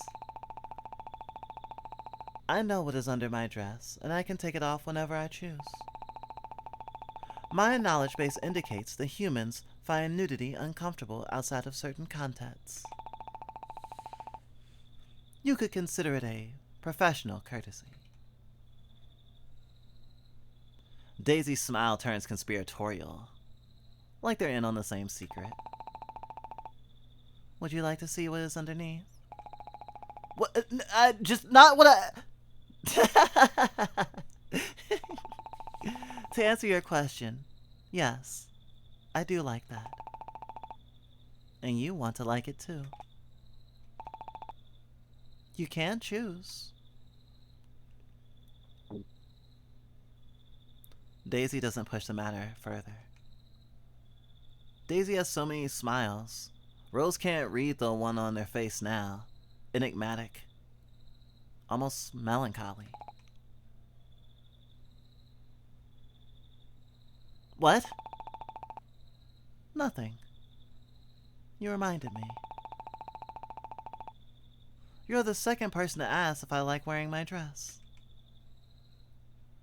Rose opens her mouth to ask who the first person was. The answer shivers through her. She can't speak. Daisy taps Rose's leg. Shall we get up? Right. Rose stands up, quickly stepping back to put space between them, but she's held back by a tug on her waist. She looks down. Daisy's hair is caught in her belt, strands tangle into a dust bunny, no longer the ethereal thing that their hair should be. Shame blooms in Rose's chest. She pulls away. That just makes it worse. She's painfully aware of Daisy watching her. I'm sorry. She tugs frantically. It must hurt Daisy, but all they do is place a comforting hand over hers. Hey, you're fine. You're doing fine, Daisy. Hey! Violet's grabbing her shoulder, shaking her awake. Rose blinks blearingly into focus. The dream slips away like sand. Rose, you okay? Okay, alright? She's threading her hand through her bangs, clearly trying to steady her breathing. This wasn't a dream, right? I mean, you saw something just now, weren't you? There's been something ever since you... She clamps her mouth shut, gesturing wordlessly. It takes Rose a moment to register what she means. By the time Rose manages to nod, Violet is spun away from her to approach Daisy. She looks at them mildly. Innocent Daisy. Since you showed up, we keep drifting off like this daydreaming. That's your fault, isn't it? Yes, it is. Don't you dare try to... She stumbles, trying to reorient herself, clearly unprepared for Daisy to accept the allegations without protest. You are doing this! You admit it! Guiding individuals to introspection to improve their mental state is one of my many beneficial functions. Though some unexpected errors occurred while assisting Rose just now. Apologies. Daisy tucks their bound hands under their chin in something resembling a thoughtful gesture. Violet looks like she might explode. Beneficial? You think distracting us in a life or death situation is beneficial? She punctuates her outrage with a wide sweeping gesture. Rose, still groggy, watches the exchange with numb fascination. Surely you realize how dangerous that is. Rose was just keeping watch, but what if her hands had been resting on the wrong lever? She slips into one of your daydreams and BAM! She snaps her fingers. She unseals the door and we're all dead. There are safety measures in place to ensure such an incident would never occur. Yeah, safety measures. Your safety measures. You just admitted that... Violet closes her eyes, her chest heaving as she struggles to calm herself down. Daisy watches her patiently. I don't want you messing with my head, so stop it.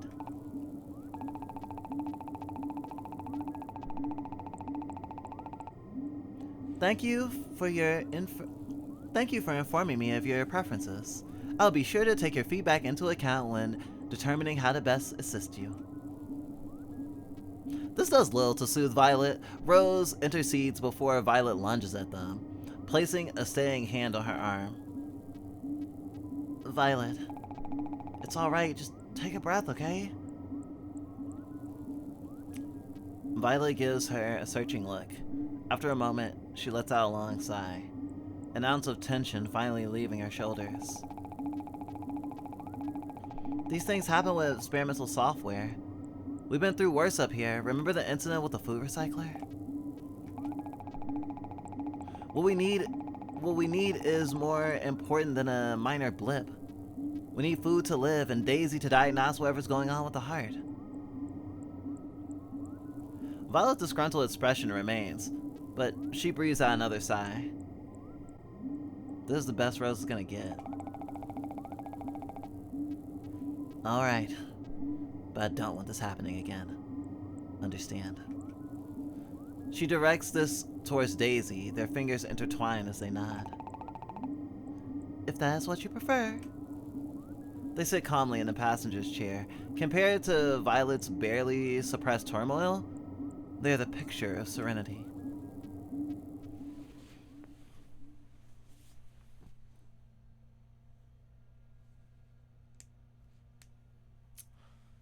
They're a little over 1,600 kilometers into their journey when the cart can't continue anymore.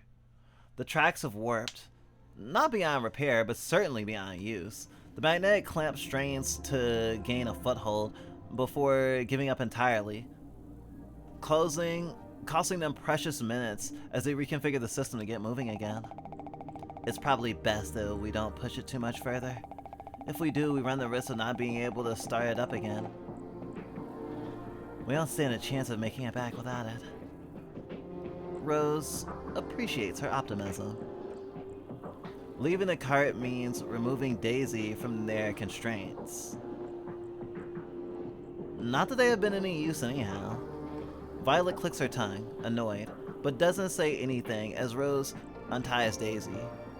Rose can see the "I told you so" in her eyes. Daisy wrings the tension out of their wrists. Does it? Oh, you say you don't feel pain, right? I do not. They flick their wrists one more time before letting them rest at their side. Their skirt, finally free from the wires, billows out around them. It looks right, the way a wilted flower finally given water does. Leaving the cart means donning their suits. Rose pulls them out of their containers, handing Violet hers and receiving a curt nod in return. Daisy peers as Rose changes, but doesn't comment. Hey, give her room. It's fine, they're just curious, right?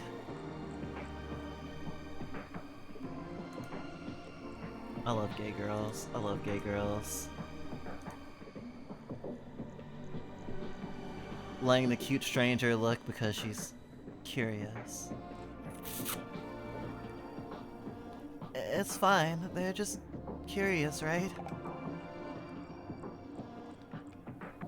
Something shifts in Violet's expression. She turns away.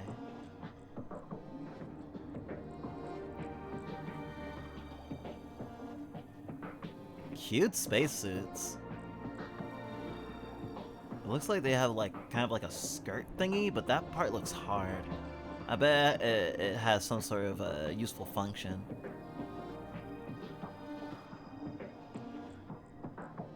I can't not think of them in diapers though, because space.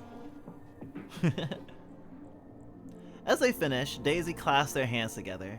They lean over in the air, letting the lack of gravity turn them. It is good to see that these remain in proper shape. May I voice a concern? Violet frowns, pulling her sleeve down. Of course. Daisy drifts closer, gaze tracking over Rose's suit. Rose, your suit does not fit you. Did something tear? No. It is in perfect condition. Violet scowls. They were sized and custom made for us, so it should fit her fine. Daisy's finger traces over the rim of Rose's skirt. Rose swallows, and their finger retracts. It is not life-threatening, merely an observation. Violet sighs, but she looks at Rose's suit with new concern. How do you feel? She's not just talking about the suit. It's alright. Is it too loose? Too tight? She moves closer.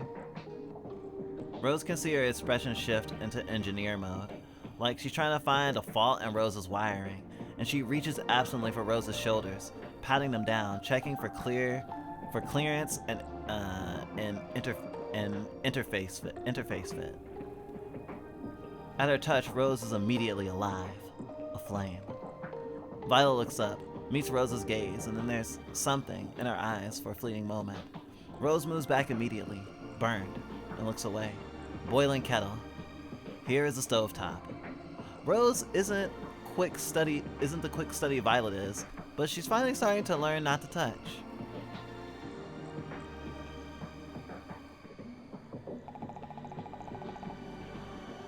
It's not... I'm just aware of it, that's all. It's not a big deal. I can live with it. Let's go. Rose doesn't see the hurt that flickers across Violet's face. The real and sudden regret. But Daisy does! Yeah. Violet clicks the radio in her helmet as she turns towards the door. Before they step outside, they hold down one of the buttons on the side of the suits. It takes a few sputtering seconds, but the rockets under her feet start up. At this depth, if there isn't something holding the two of them back from the pressure, they'd likely crumple under the weight. Rose grips the side of the cart to stay stable. Violet follows her, one hand braced against the door. Ready? Rose looks at Violet's reflection through the inch-thick glass on the door's window. It nods at her and pulls back the door. There's a moment of stubborn reluctance from the door before it finally gives way. The pressurization seal breaks with a telltale hiss of escaping air. An unpleasant whir spills through the door as the door grinds against the cart. Accumulated lunar dust on the outside frame sweeps inside. The door yawns open. It's so quiet. With the rail cart stopped and the heart broken, the tunnel is deafeningly silent. All that's left is a gasping maw of darkness beyond the threshold of the cart. The terror of the situation comes back to Rose. Off we go then. Violet hesitates. Rose opens her mouth to say something, but Daisy speaks first. You require my guidance? They float forward with a smile. Their dress billows out behind them, unfretted by the clunky suits that cover each inch of Rose and Violet. Violet sighs in annoyance, a harsh rasp in Rose's in-ear radio, and pulls herself through the door. Rose follows.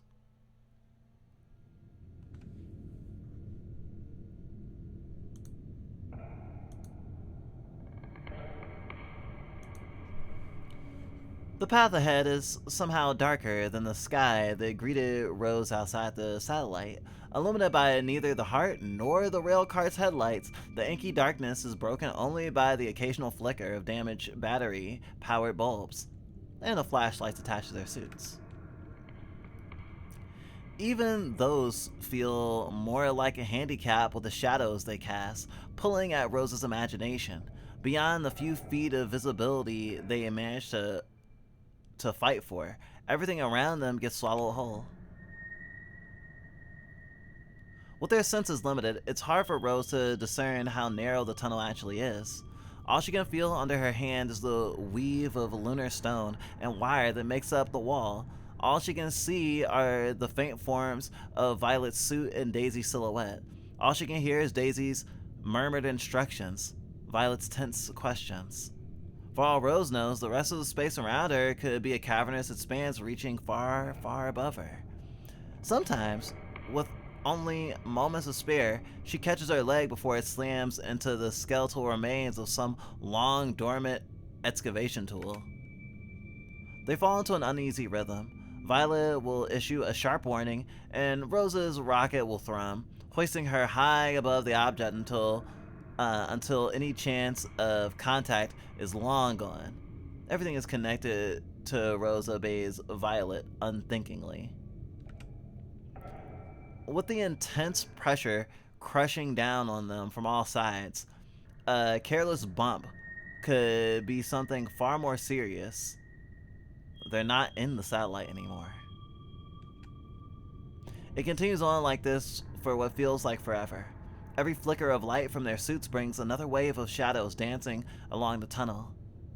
Every narrowly missed accident throws her into another fit of anxiety. Rose swallows hard. She thought she didn't mind being alone. She realizes that she never properly understood what that word meant. Just keep your eyes on Violet's back. Violet's back is solid. Rose traces the edges of it with her eyes. Blue and firm and solid. It's the only steady thing in her vision. But even Violet isn't safe from the shadows. Daisy's silhouette is the only thing unaffected. They float a few feet ahead of Violet, guiding them over closer to the heart, ever closer to the heart. Yeah, it's basically like they're going down a ventricle. Cool. They float a few feet above the. They float a few feet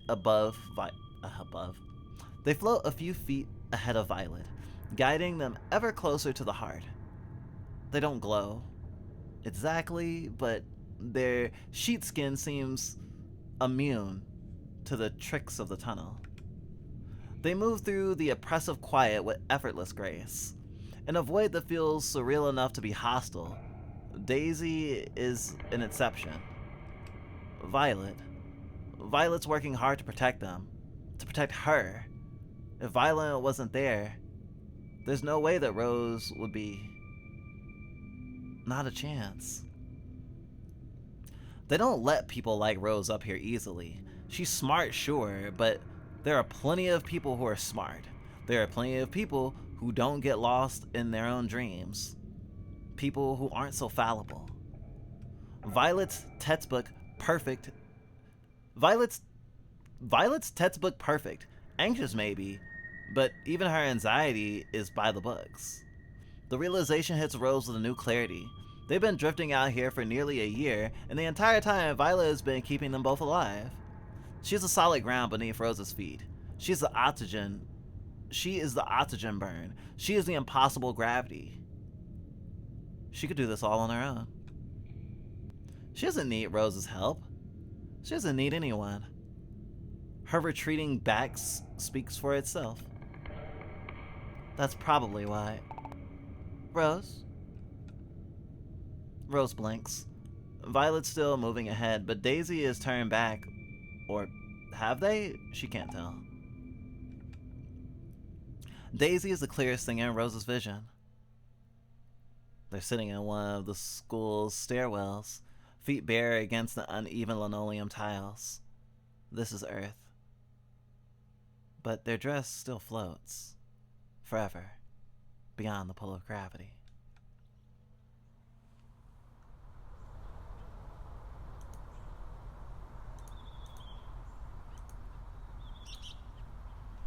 Daisy is pretty. Rose lets herself think that, without trying to force the thought out of her head. You had something you wanted to ask me? Oh, yeah, she did, didn't she? Sort of? Her brain skitters through thoughts as she tries to land on something appropriate. Are you free tonight? I am free every night. But I appreciate that you can make jokes. My influence, no doubt. They smile, a noise resembling a laugh, tickling their lips. Rose doesn't think she's ever heard Daisy make a joke, at least not intentionally. Sorry, Rose's hands fiddle with a string-worn friendship bracelet. The sort you can either make yourself or buy overpriced on the web. Self-consciousness washes over her.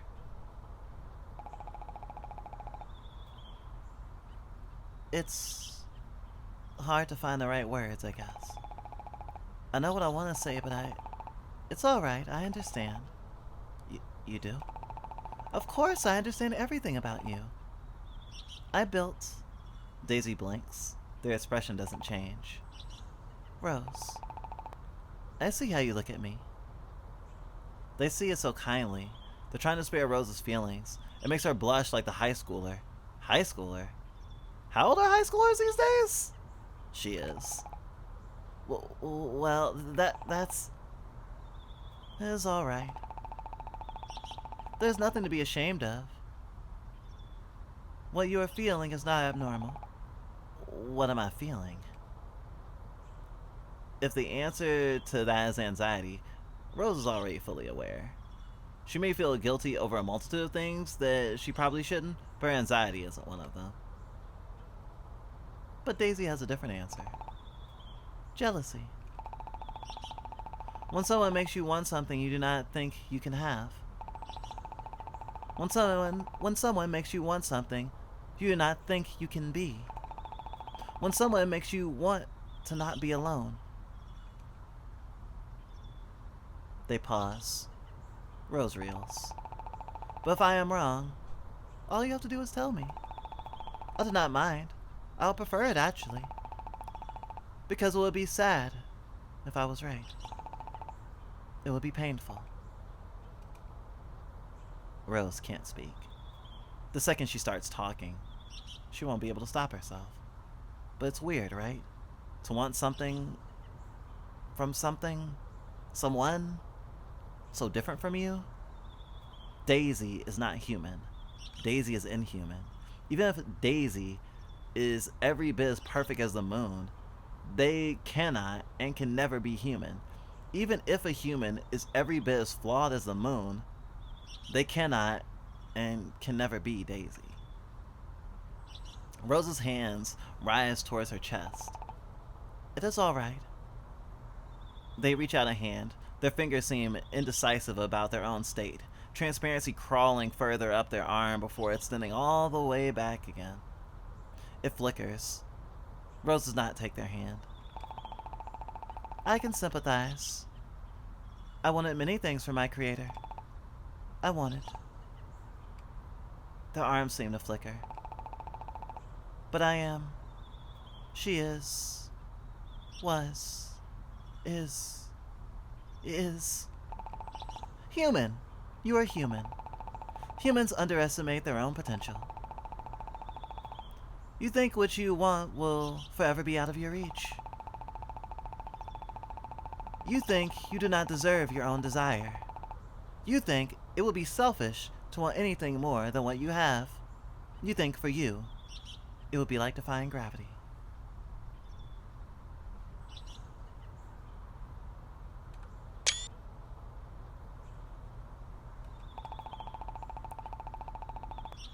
You think you are bound by your humanity, by the fact of your flesh. You are resigned to your fate. Daisy smiles sadly, and then for a moment Rose sees them with new eyes. She sees them hunched over a cluttered workbench, sweeping hair out of their face, shrugging off their lab coat. They look so tired, so fond. Humans are capable of so much change. But you think you do not have what it takes, that you will never make it there. You think you are a burden. You think putting a name to your desire will make it real. They stare out the window, their face aglow with moonlight. Here we are. Give it a name. Tell me, what are you afraid of? That is okay. The scenery around Rose twists, from a school stairwell to the steps leading into a machine, and back again. It is scary. It is different. To say goodbye to something that was a part of you. You were scared the first time you left gravity behind. It changed you. You felt the burden of your own body, not for the first time, but it was the first time you let yourself feel it. And if you liked it, if you want it to stay that way, even if it could be for the best, you might. I might. Daisy's face is blank. Rose can feel the ground shake against her feet. Her neck is pushed back against the momentum of something? Hey, hey! She fights it, reaching out as Daisy's eyes go dark. They look at someplace beyond Rose before focusing once more. They hold themselves steady, but when Rose puts a hand on their shoulder, they seem to crumple under the weight of it. This is not your job. Taking care of you? Keeping me company. I am not human. I was designated. Designed to be alone. To exist in my own orbit. To provide my own gravity. I will do my job and then I will cease to exist. But that's not fair. We need you. And you need us.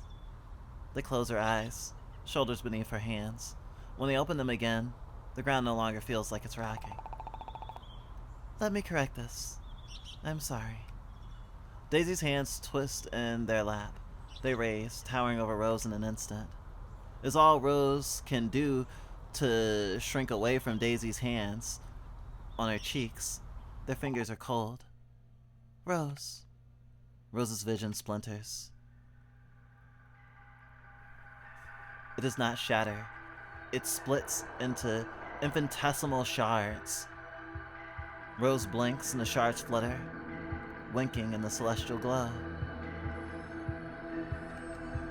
Each one of them contains a fragment of Daisy's form, a glimpse of their dress, the starkness of their skin, the pulse of her eyes.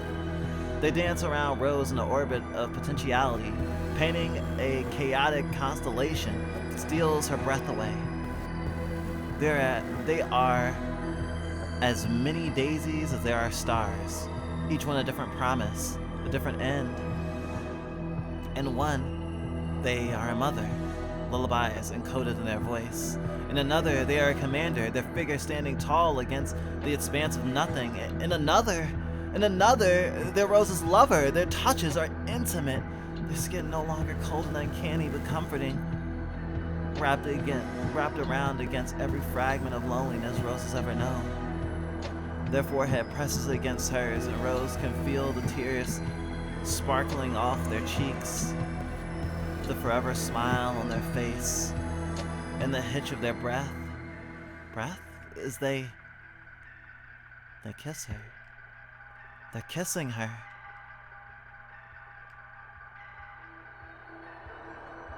They're kissing her. They're kissing her. Rose! The illusion breaks and Rose can hear her breathing again. Her breath fogs against the glass, hot and heavy and near suffocating. If she was more solid in her own body, maybe she'd be embarrassed about it. For now, all it does is block her vision.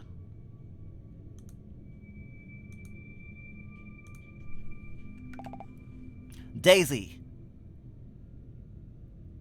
Oh. Daisy!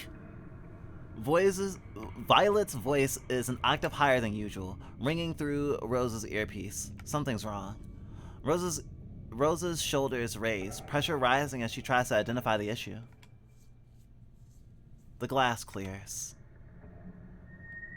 Daisy's holding her helmet, their hands gently cupping the back of her head. Their lips are parted slightly on the frame. Get away from her! Daisy, right now! With a lingering touch, Daisy pulls away. Their hands float to their sides, soft and steady. What is it? Violet ignores their confusion, pushing past them. She grips into Rose's hand fiercely, gaze narrowed as she scans Rose. Rose can feel the grip of her fingers through the suit's padding. Are you okay? What the hell? Did you... Violet, I'm fine. Violet stares at her incredulously. Rose's voice sounds unnatural, even to her own ears. pitch higher than usual. She does feel fine though. The fuzziness in her head, the stinging around her eyes, those have begun to fade as Daisy's touch grows fainter and fainter. Violet shakes her head. She spins around to Daisy. You promised to stay out of your head. Our heads! She punctuates the phrase by shoving a firm hand into Daisy's chest. It almost goes through them. Daisy floats a few feet back as Violet advances. Rose remembers suddenly the way Violet defended her back at the center, when they were 2 recruits out of 100, her entire body drawn tight with precise fury. She realizes Violet has positioned herself between Daisy and her, physically shielding her. I said the first sign of trouble, and you're making Rose lose her damn mind. Out here! One wrong move and she could... How could you even pretend this is a good thing? Rose was scared and lonely. And you are too. Violet rubs a hand down Rose's helmet, as if to wipe away any trace of Daisy's touch. Under the moon's pressure, the palms of her hands almost hurt. If this was any other time, any other place, any other moment, this would make Rose lose her mind, more than any spell Daisy could cast. And her eyes so full of painful concern. Rose pulls back. They were trying to help. I do feel better. You can't seriously mean that. Rose does mean it. She feels strange, but the tightness in her chest is loosened. The darkness in the tunnel isn't as crushing as it was before. Daisy is here. Violet is here. Rose smiles and pats Violet's hand as it reaches out for her. That was kind of strange, yeah, but Daisy's experimental, an old tech if it was Dr. Rain who made you, right? She looks at Daisy, they incline their head towards her. I welcome feedback for any actions you find strange. Whatever. If I'm the only one sane enough to realize that making out with your life support system while the moon shuts down around me is a bad idea, then that's fine. I can save our lives by myself. Violet twists out of Rose's hand, heading down the path with newfound determination. Any retort Rose could have had drowns in the bile raising in her throat. Daisy lets Violet pass. I am failing to aid Violet. Huh? Well... Rose watches Violet's back get further and further away. She hugs her arm to her chest. Violet is too far away for her to even think about bridging that distance. She doesn't know what to say to Daisy. She doesn't know how to comfort Daisy, if that's even what Daisy needs. Rose disables her microphone. Violet's protective. In any other situation, she'd be more agreeable. Being up here for so long hasn't been good for her. She should be out somewhere else, taking care of something else. She is lonely, and she is trying to hide it. The bluntness of her own inadequacy brings the tightness back to Rose's chest. She swallows. Loneliness aids no one. Daisy turns, following after Violet. She's made a frightening amount of progress in the time the two were talking. I do not have a solution. Loneliness is something utterly foreign to me. When Dr. Rain left, sent me up here, I communicated with Earth until I couldn't. It was a simple fact. I could not provide her companionship. Similarly, her absence did not make me... I do not have a solution. They repeat themselves, floating forward. But Violet is correct, and that focusing on fixing the heart should be our priority. Their hand hovers over the space in their chest. Rose follows, turning her microphone back on. There we go! It's heating up! All that Yuri!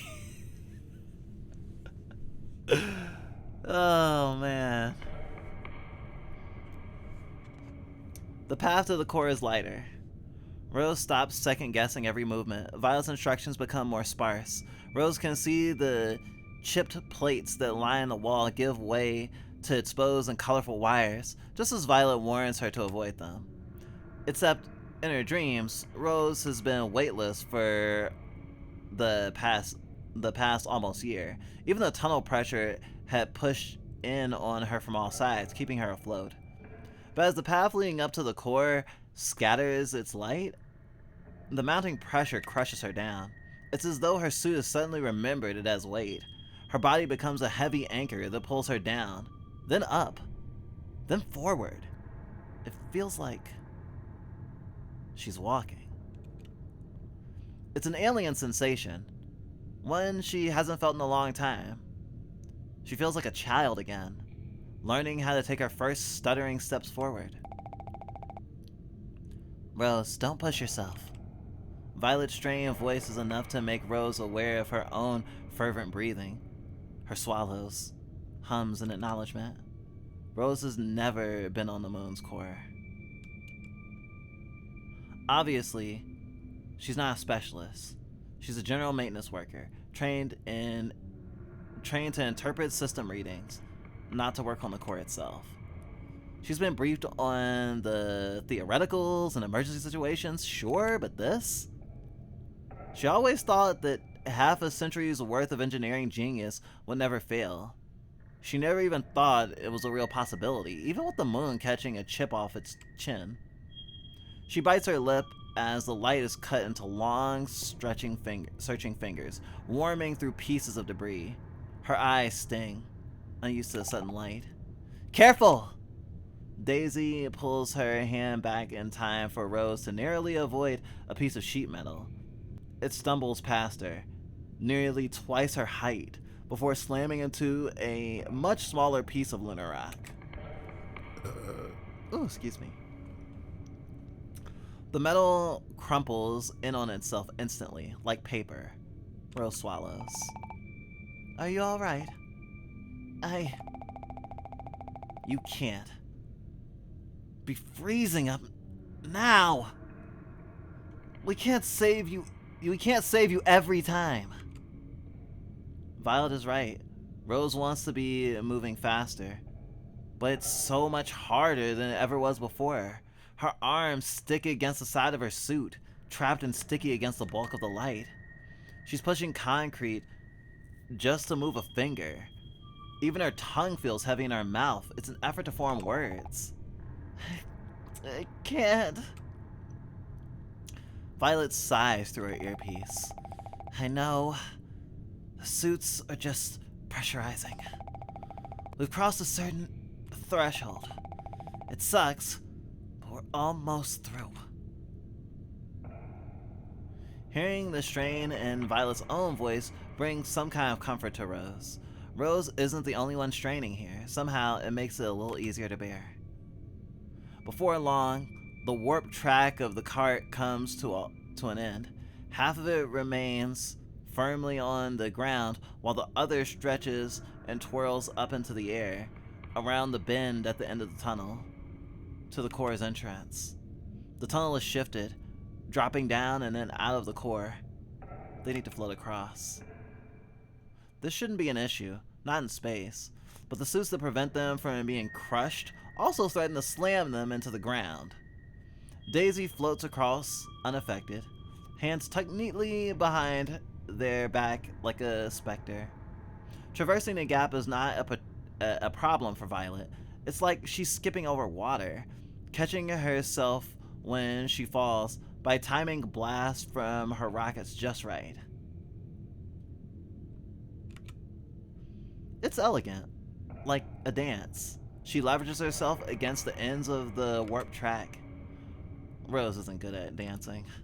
She throws herself forward and nearly falls past where Daisy and Violet rest to the side of the tunnel. She flies towards the edges of the metal railguard and into the abyss that stretches through the bottom of the moon, gaining momentum as the suit's pressurizing system fails. The rockets under her feet whimper, threatening to give out, but Violet catches her. Violet's hands shake with effort as she slides down the track, one hand wrapped around the warped metal tendril, and the other pressed against the inside of Rose's arm. I could use some help here, Daisy! Daisy! Daisy is silent. Violet heaves and Rose scrumbles up, her rockets regaining their steadiness after a few moments. Only then do they catch Daisy's silhouette and what lies beyond them, through the gap in their chest. Within the moon's celestial bones reside the heart. Rose has seen diagrams of the heart. On paper, it looks similar to every other piece of intelligent technology, a mess of wires and circuit boards, worrying to keep it alive. Save for the scale of it, she probably couldn't pick it out from a scrap heap. That was then. This is now. The diagrams weren't even close. An intricate web of crisscrossing metal pathways, useful on Earth during its construction but pointless now, let one's gaze up to the heart with wry, skeletal elegance. It forms a pulsating network of veins and arteries constructed from the very marrow of the moon's metallic body, reaching out towards the core. But none of them reach the heart. They all curl away before they get close. The heart is cradled in this network, the swirling debris only accentuating how painful. Not painful. The heart is cradled in this network, the swirling debris only accentuating how plain it looks compared to everything else. It's a white hole against a painfully textured background. It's as if someone punched a hole through a photograph, an utter void of white, a silent and broken monarch. There's only one other place Rose has seen something so ethereal. Daisy, is that yours? Daisy's gaze has not left the heart. Their expression remains the same as ever, a clinical smile and a vacant lack of distress. Yes. So, you're broken? Violet's voice is thin from the pressure. Daisy doesn't have the presence to even hum an acknowledgement. I see. Yes, I am broken. In retrospect, it's obvious, the gaping hole in Daisy's chest. Given how humanoid they looked in every other aspect, it should have been plain to Rose that that wasn't normal. But Daisy hadn't mentioned it and Violet hadn't either. Foolishly, Rose had assumed it was how they were meant to be. Just like Rose had grown used to the hole in the moon, so too had Daisy grown used to the hole in their chest. You can only carry a scar for so long before it becomes just another part of your body. Daisy! Daisy flinches from Rose's hand, flickering. Their body is translucent in uneven blotches. Even now, they hold their expression as perfectly as ever. I am broken. The heart fell out of me. It broke because of me. Why did it fall out? Why? They're caught by their own shudders, the violence of their shaking in stark contrast with the only expression they seem to know how to make. Daisy. Dr. Rain would know how to fix this. She knows how to fix this. She would know. She cannot know. Dr. Rain is... Oh, I am broken. The first time, it was a statement, a detached and impersonal fact, like reciting it from a textbook. Now, realization wavers in their voice. They blink 3, 5, 12 times, Rose can practically see the frantic computations spinning behind their eyes.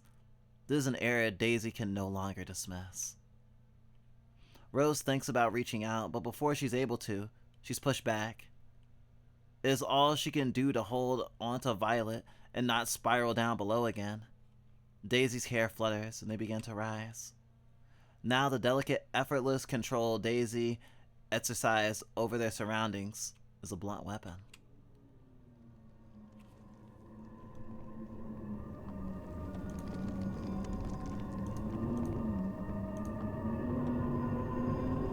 Chunks of the moon and lost scrapes of metal no longer drift aimlessly, swept in the inevitable current of Daisy's touch.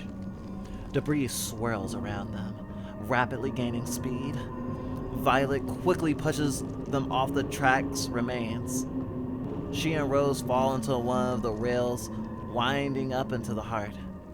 It groans beneath them. The impact knocks the breath out of Rose's chest. Daisy! Her voice comes out as a croak. Daisy, soaring above them, the eye of a gathering storm. Everything not attached to something in the court gathers around them. Even through her suit, Rose can hear the momentum of it all, like a swarm of flies. As she watches, the storm begins to envelop Daisy. Their glowing white form is fragmented, caught between glimpses of swirling debris. It's a matrix of chaos. The court dances with shadows cast by the float Sam, a complete transformation from the ethereal tapestry that it would have been just moments before. Daisy is impossibly far above them. Rose's back is pressed against a spindling metal walkway. Okay, let's take this slow. Small steps. Rose's chest slows its hammering as Violet's words. That's right. Violet knows what to do. Rose breathes out, nodding tentatively. Hi, Alara. Hope you're alright. We're playing The Moon Looks Beautiful tonight. Definitive edition.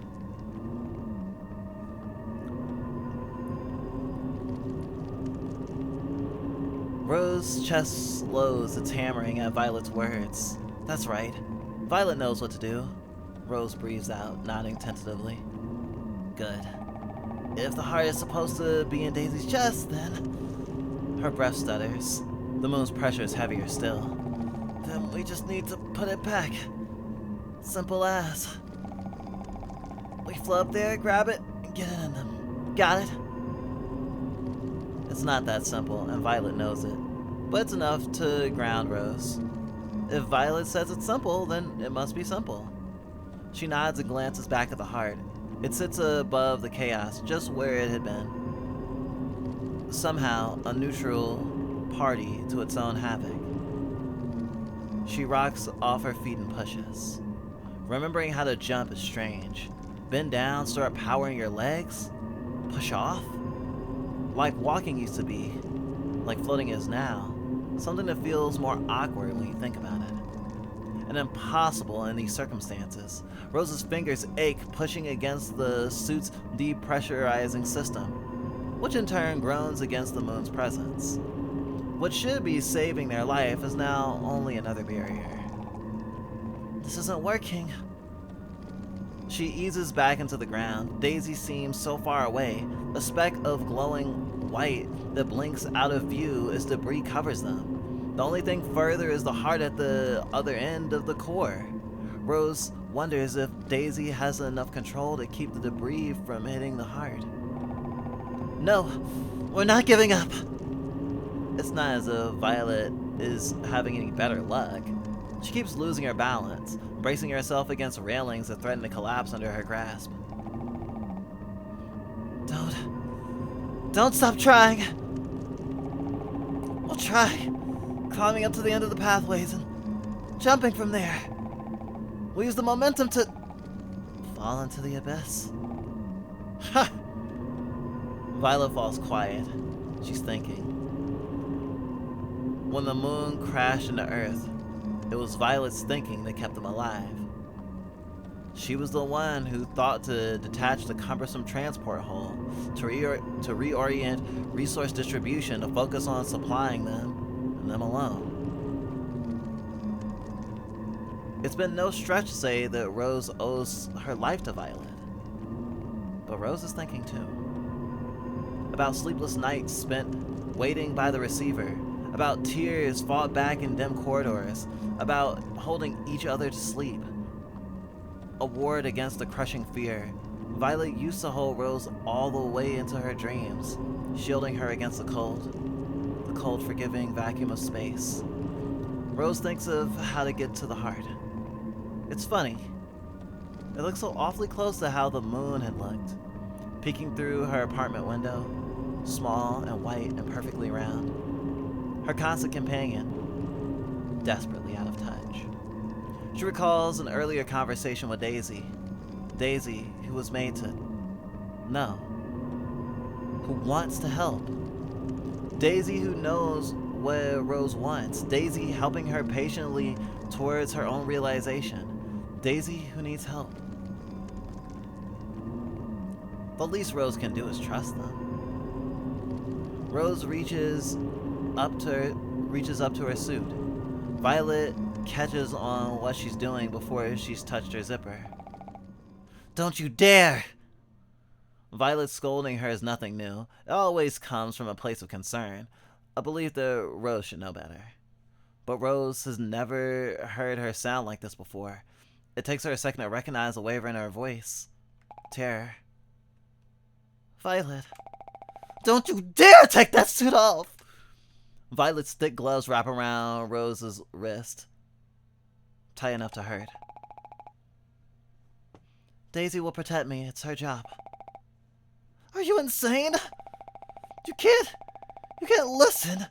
Rose, we can make it. We need to try. I can help you. We know how the moon's pressure works. Our suits will kill us. Not as fast as not wearing them. Daisy might protect me. So now it's a might. Rose falls silent. Violet tries to turn her hand through her hair. It is stopped by her helmet. Rose, please, listen to me. This is literally suicide.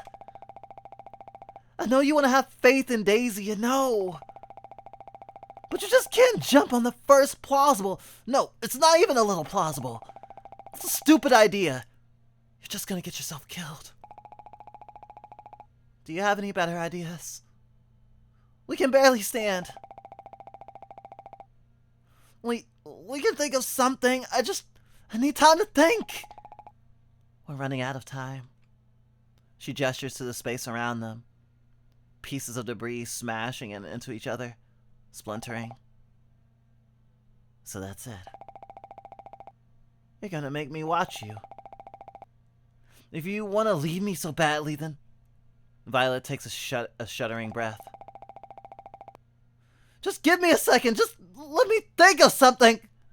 Her grip tightens. And Rose can't help but pull away. The emotion is enough to send Violet, who's been resting her weight on her, careening. Her balance lost. Her helmet bangs off the side of the railway and Rose winces. Violet, I want to do this. You want to kill yourself? Trust me, Rose. Please. Daisy wasn't protecting you before, and they're not gonna start now. I know you're delusional about Daisy, but... Do you really think that's it? She really can't keep the incredulousness out of her own voice. Rose, if you trust me, if you care about me at all, you won't do this. You won't make me watch.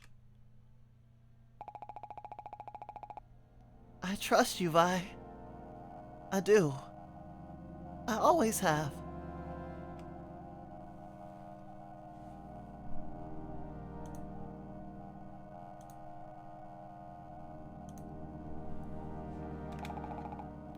I care about you.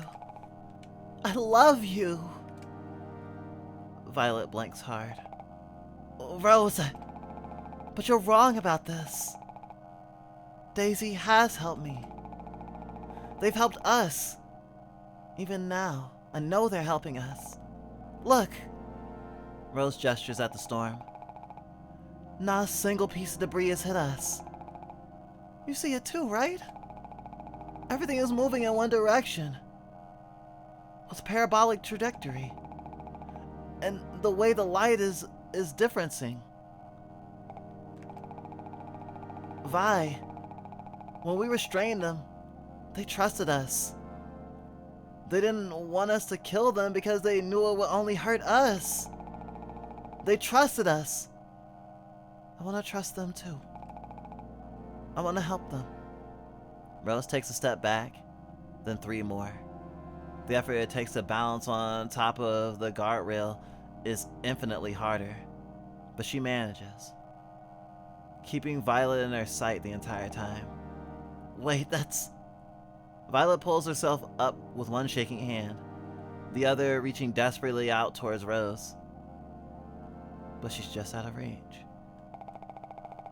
That's so cruel! That's so cruel, it's insane! You can't just say that! Her breath catches. Aren't you scared? The light, sure, but we don't know. You can't just...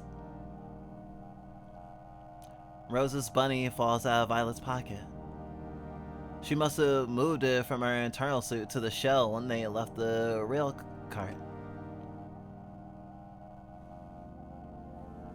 It's so small. Rose made it because she wanted to. Because she liked doing it. It pauses in the air for a moment before being swept into Daisy's swirling orbit. Within seconds, it's nothing more than another collapsed speck in the void.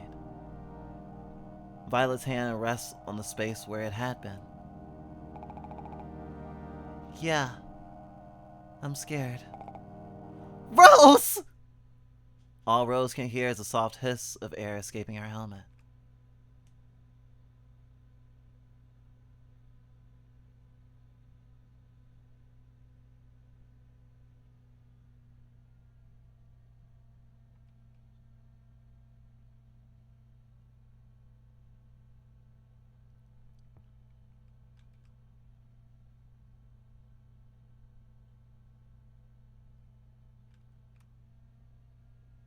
It's not like she needed reminding.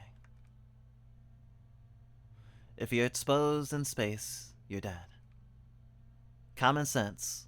The human body is so fragile, so resilient. You know instinctively you will drown if you swallow the ocean. There are dozens of articles on the matter, for curious little children, too far from space to even comprehend how to be afraid of it. Blood frothing and skin crystallization become unsafe to pressurize natively that lets you appreciate illustrations of ballet dancers among the stars in picture books. Embolism, hypoxia, hypocampia, radiation exposure.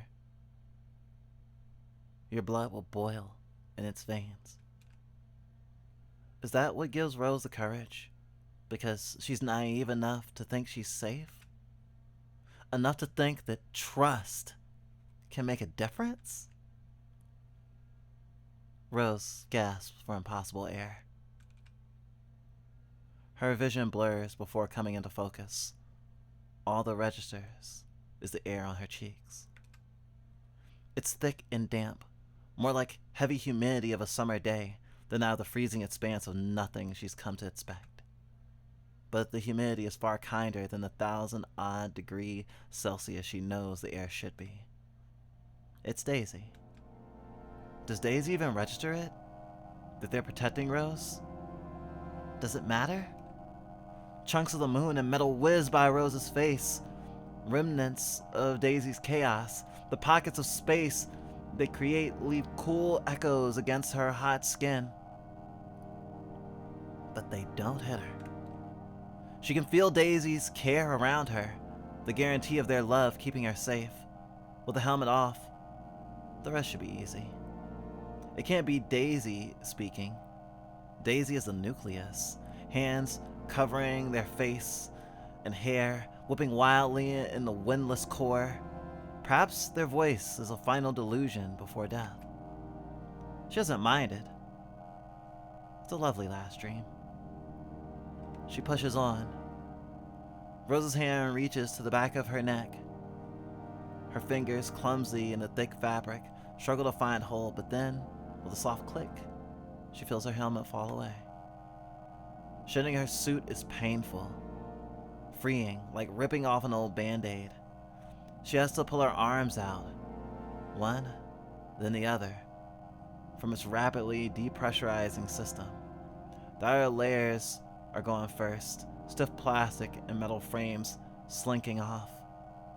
With them fall her flashlight, spinning wildly into the dark before a Daisy's torrent picks it up. Her radio and her useless oxygen tank joins it soon after, the latter hitting a piece of floating debris and puncturing, imploding it on itself, spitting a gust of hot air into her bare face. Even if it doesn't kill her, the shock of it should at least be painful. But it's not. It's not painful, it's bittersweet. Rose unfolds, stretching their limbs. Their suit falls away.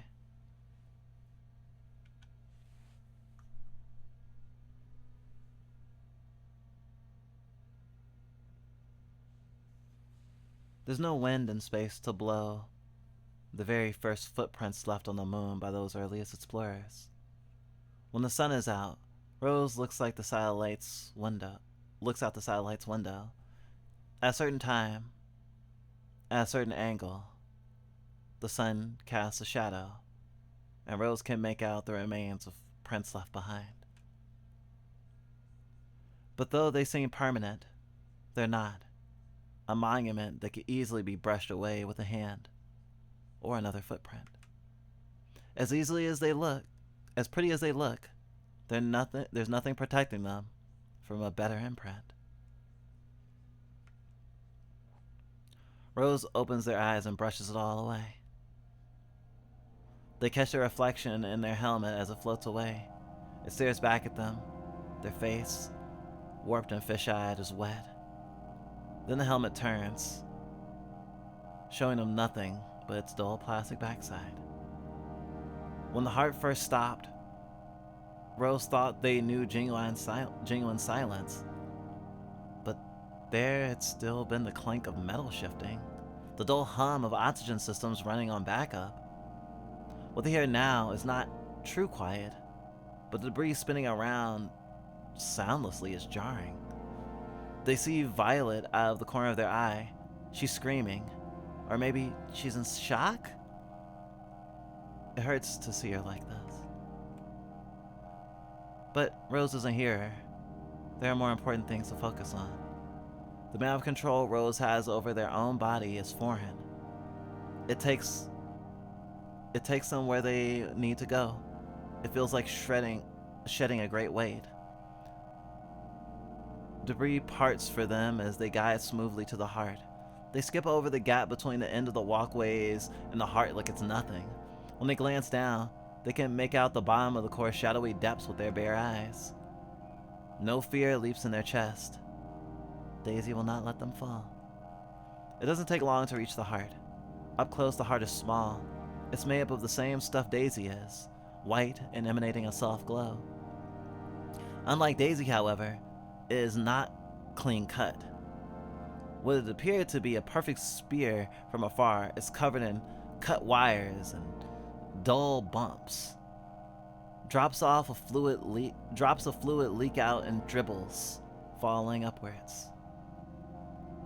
Not falling, torn out.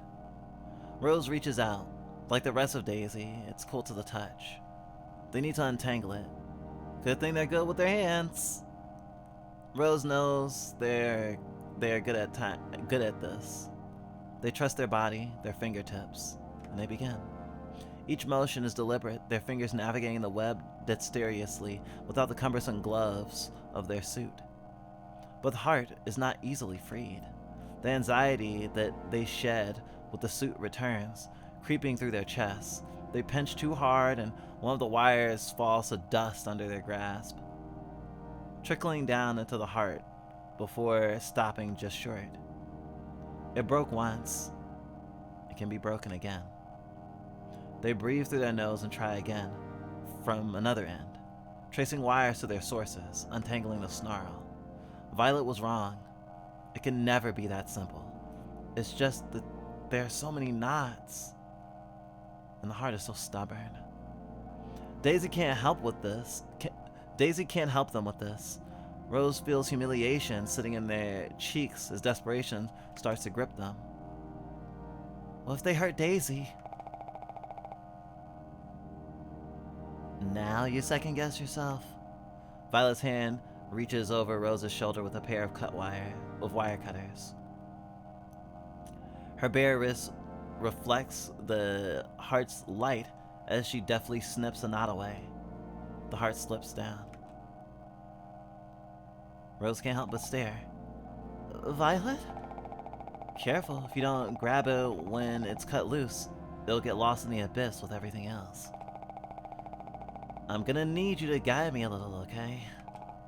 Okay. Rose watches Violet as they place their hands above hers. She's almost the same as she was before, the way memory will almost align with an old photo album. Her lashes, her old nose, her steady hand on Rose's own. A deep ache in Rose's chest eases. Rose missed this. They missed Violet. And maybe Violet missed them too. If you keep looking at me like that, I'm gonna snip in the wrong place. Looking at you like what? Violet scoffs a good-natured smirking. Oh, don't get shy now. It doesn't become you. Violet, thank you for coming here. I really appreciate it. Huh, you better. Every second I spent taking that thing off felt like 1,000 years. Even now, Rose can hear Violet breathing, real, alive. It's only when Rose's hands, their own firm, real, competent, beautiful hands, nearly clear the heart that Violet speaks again. Can I be honest with you? I'm really scared. But what scares me so much more is... The heart slips out from the wires. Rose yelps. It floats dangerously close to a rapidly spinning chunk of guardrail before veering off course. The heart practically tosses itself into their arms, pounding against Rose, its wire remnants fanning over their shoulders. Good catch. You alright? Rose? Yeah, sorry. I'm just really happy you trusted me. Violet clicks her tongue. Rose can hear its echo above the swirling debris. Save that for when it's all over. Daisy's chest is still empty. So you do care? Huh? Violet looks at Rose incredulously. Well, yeah, I care about not dying. Uh-huh. Rose reaches out a hand to Violet and she takes it. The hands fit snugly together. They push forward into the storm. Rose doesn't even feel the need to brace for impact.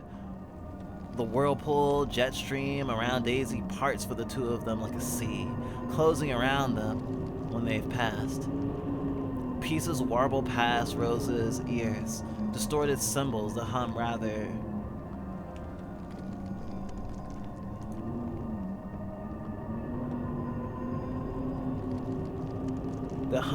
than clang. The bubble has grown rapidly since it first formed, now just picking up pieces of loose debris, but ripping off anchored components. It's thick, bearing down on them from all sides. They can't see Daisy. Daisy! They push closer to the fragments of light they see through the storm, the heart pulled close to their chest. They break through to the center, Violet clinging to the loose ends of their suit. The space around Daisy is still. All the chunks of metal they've come to control float several feet away, cocooning them. The hair floats behind them like a pair of wings. They've covered their face with their hands. Daisy isn't crying. They likely weren't given the ability to do so. Supplied with functionality to feel loss, so that they are motivated to avoid it, but given nothing to understand grief. It's cruel. Daisy! They don't respond. Violet glances at Rose. Rose pushes the heart into Daisy.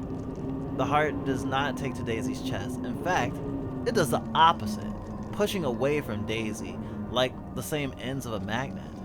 It flings itself violently back into Rose's hands. They dig their fingers into it. It's weightless. This is weightless. Rose and Violet are standing on the gangway to the ship. Violet has endured a long procession of family and friends hugging her, crying on her shoulder, telling her that she's gonna save the world, politely nodding at Rose. Rose can see the question on their faces.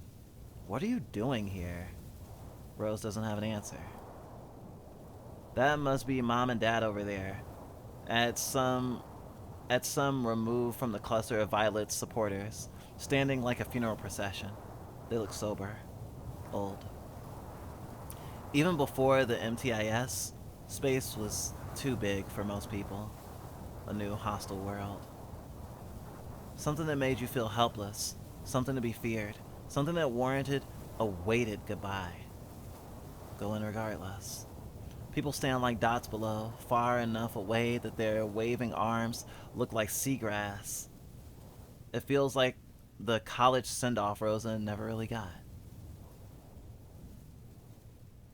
Rose thinks they're supposed to be feeling something right now. Excitement, anxiety, hope, fear, anything. But it just feels like another training exercise. One of 1,000 designed to test their functionality before deploying them.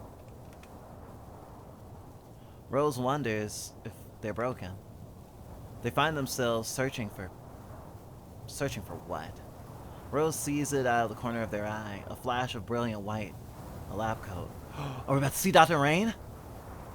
For the first time since stepping out in the sweltering heat, Rose feels a leap of recognition choke them. Dr. Rain. She came to see you off, just like she said. Well, of course, according to the profile you have built for her in your memory, constructed diligently through your time with her. She'd never lied to you. Never. Rose. Something wrong? How could anything be wrong? Dr. Rain is here. Your training data emphasize that many humans tend toward religion in moments of emotional distress. Many humans see God in everything. And you are built in the image of humanity. You see her in the swing arms, reaching tenderly towards you. You see her standing tall in the steel scaffolding of the service structure. You see her even in the tiny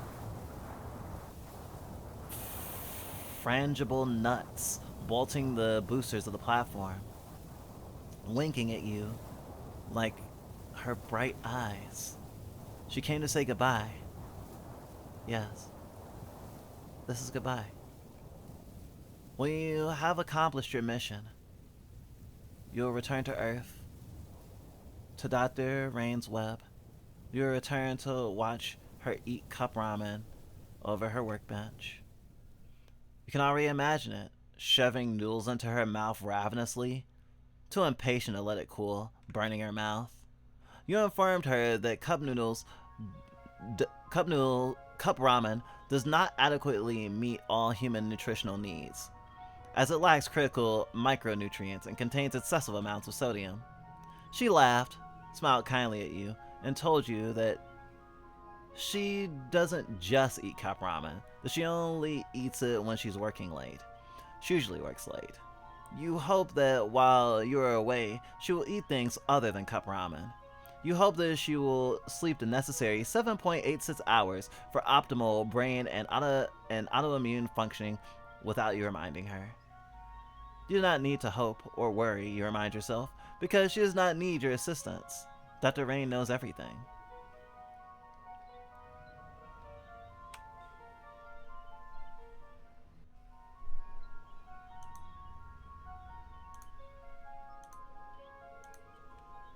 One night, you asked her what delicious feels like.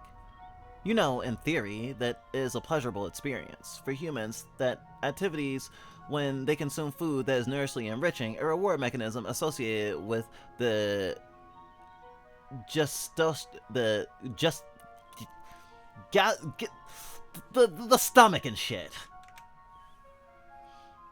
Dr. Rain told you that humans often consider fatty, starchy foods delicious, despite not being the most advantageous for absorbing vitamins and minerals.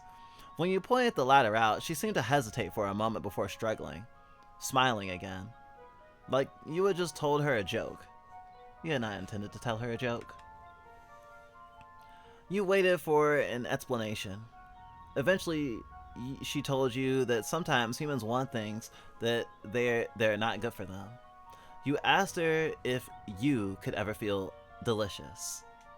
She was quiet for a long time. You have learned that there are many, many things you do not understand about humans. There are many things you do not understand about Dr. Rain. Do you not understand why she looks sad at your question? You are concerned that these gaps in your functionality will hinder your ability to provide assistance.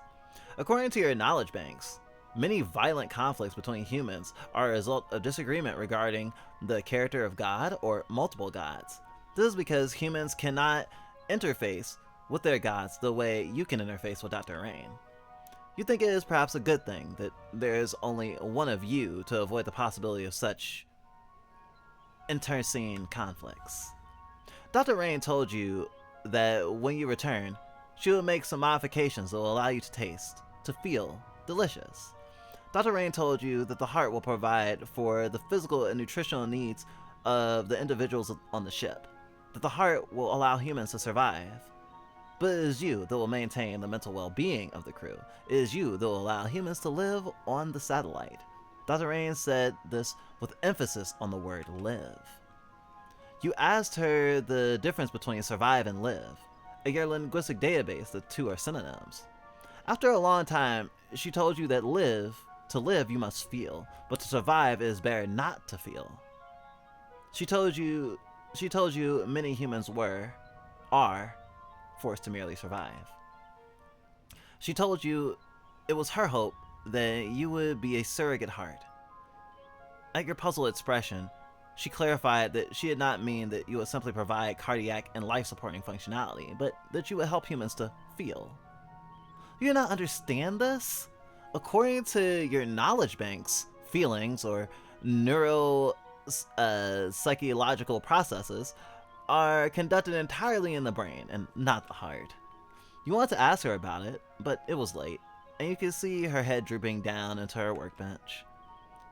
She kept the lab cold so that adhesive would set faster. You brought her a heat blanket, draped it over her shoulders. You had not known that you would not see her again for decades. That you would not see her before she... Rose, you never asked her. You could ask her when you get back. Dr. Rain knows everything. Knew everything. Knows everything.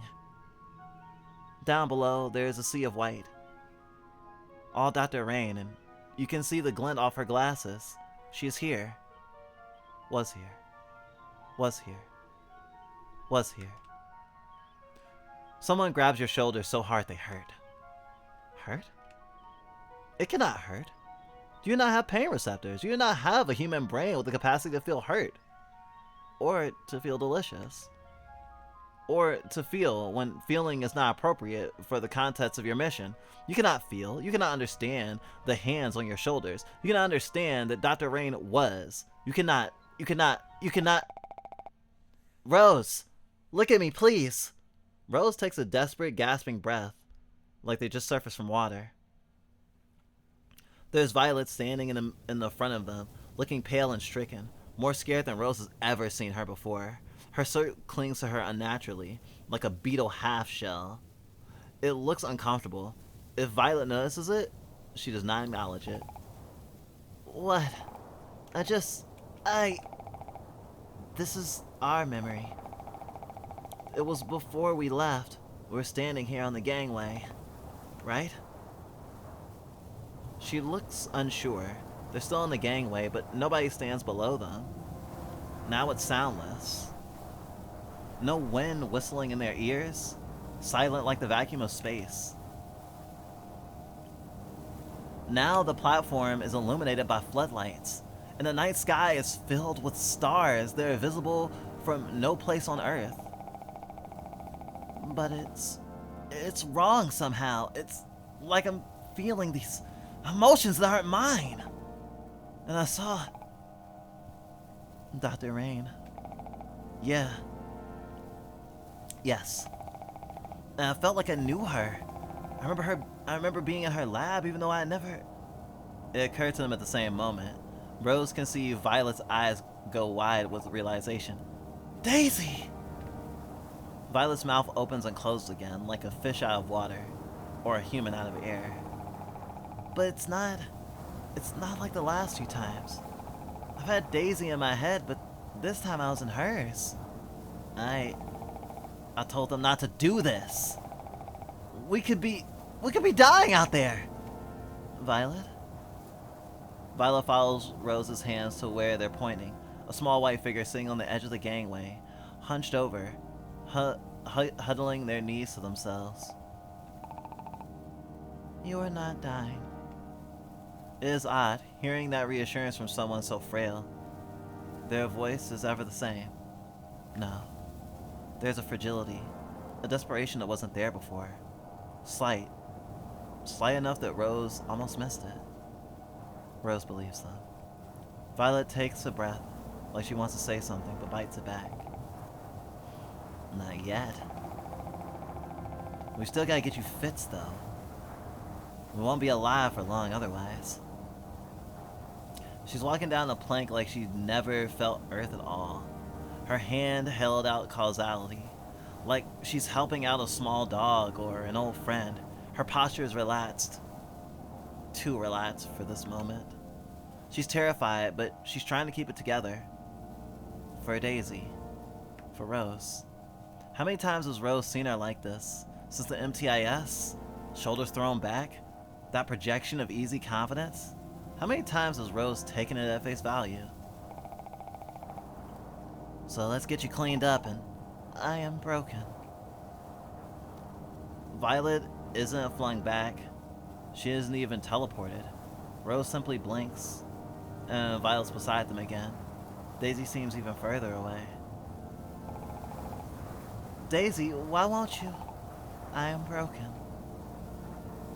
They did not say it any more forcefully than before, but it is clear that the statement is not for their own sake. A simple emphasis for fact for those who are there, for whoever is there. I cannot be fixed. That's not your call to make. We're the engineers here. Neither of us are Dr. Rain, but we've never found a problem we couldn't fix. Violet began walking once more, stubbornly. She glances back at Rose as she speaks, a certain fondness in her eyes. Every time she looked at Rose like this, it's like they're the only two people on Earth. In the world. Well, Rose understands now, with sudden clarity, how Daisy felt. That yawning loss in their chest. Violet says, there's nothing we can't fix. And Rose wants to believe her with everything in their body. They step after her. The heart fell out, but we can't just figure out how to put it back in.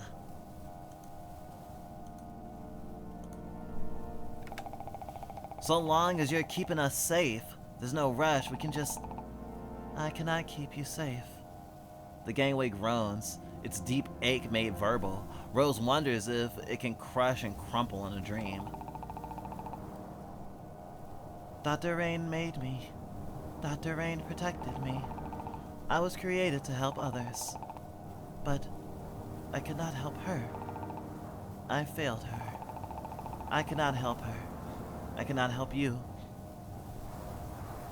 Not anymore. The scars in the sky seemed to press in on them, pinpricks of white searing into Rose's vision.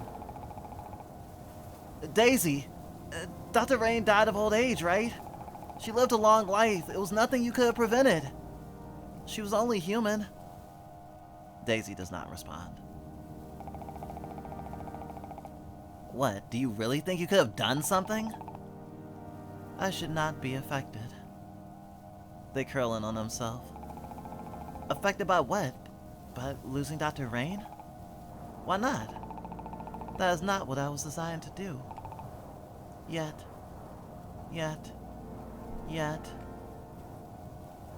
Daisy hunches further in themselves like a morally wounded animal, guarding the yawning space in their chest. I was built to make connections, to empathize. I could see your feelings. I could connect them. I could feel them. This is what I was designed to do. This allows me to provide assistance. I saw your loneliness. I saw your isolation. I thought it was beautiful. I thought it was painful. I thought it was familiar. I felt like I knew it. Why? Why? They struggle for the words, trailing off.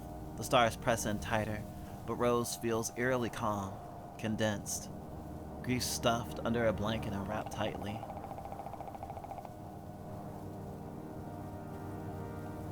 Dr. Rain isn't here anymore. You didn't get to say goodbye. It's hard. It's painful. It's normal to feel that way. Violet hesitates. Neither of us got to say goodbye properly to anyone we cared about back on Earth. It was all so sudden. There's a lot I still want to do back there. A lot I regret. The two of them are close enough to Daisy that they can see the rise and fall of their artificial breaths. Rose could reach out and touch Daisy's hair if they wanted. Dr. Rain envisioned a future in which humans are capable of more than survival. A future after impact. A future after loss. A future after technology might help to fill the void left behind. That was her life's work. That was what led to my creation. Dr. Rain built me to make connections. Nothing she built could function on its own. There are no lonely wires in the core. The heart is a unification. A place where things meet. A linkage. It was modeled after the human heart. A flexible system of torsion and electric impulses, capable of withstanding and adapting to incredible trauma. A marvel of engineering. Dr. Rain taught me that humans, too, are constructed of linkages, reciprocating motion. These connections form the basis of all complex motion, and the core and the heart approximate these connections. When a component is rejected, the effects are catastrophic. The impetus was an example of this. A satellite orbiting too close. Many human diseases stem from this. An intrusion and a rejection. The system attacks a foreign body, registers that it does not belong. A system with many prosthetics and transplants. But those intrusions are necessary. It's one of the first things you learn in systems engineering. No system lasts forever. Not on its own. Biological or mechanical. I am Dr. Rain's creation. Dr. Rain loved Earth. Loved the beauty of its biological systems. Even if those systems cannot last forever. Even if those systems' lives are so vanishingly brief. Perhaps with the right intervention. Daisy's grip tightens around their shoulders. Flickering fingers pushed indents into their surface. Daisy cannot feel pain, but Rose winces regardless. They feel it. Daisy's burning regret, their lonely dedication. I am only an approximation of those biological systems. I cannot know. I cannot understand. And yet, Daisy finally turns to them. Their expression is crumpled entirely. Rose has never seen them like this before. Daisy's grief is so large as to consume Rose and Violet too. A horizonless loss. That day, the TV forever asleep. Blurry photos of the crater and the moon left behind. Ruined cities, streets shining with blood and glass. No way to know if anyone was alive. The howl of the wind. There were no words in any language for this sort of loss. It is the loss of everything that has ever made you who you are. Rose understands what it must have been like. Daisy's slumber, an eternal dream, the earth like a marble below. You have your job to focus on, to throw yourself into. And if you do it well enough, you can almost pretend that you'll come back home and everything will be as if it was again. Just for a moment. And that you'll be able to say your goodbyes. To finally tell them how you feel. Rose breathes in shakily. To be honest, I knew when I accepted this mission I probably wouldn't make it back alive. Rose! Violet sounds hoarse, shaken. It's an awful sound. And I was okay with that. I didn't want to go back.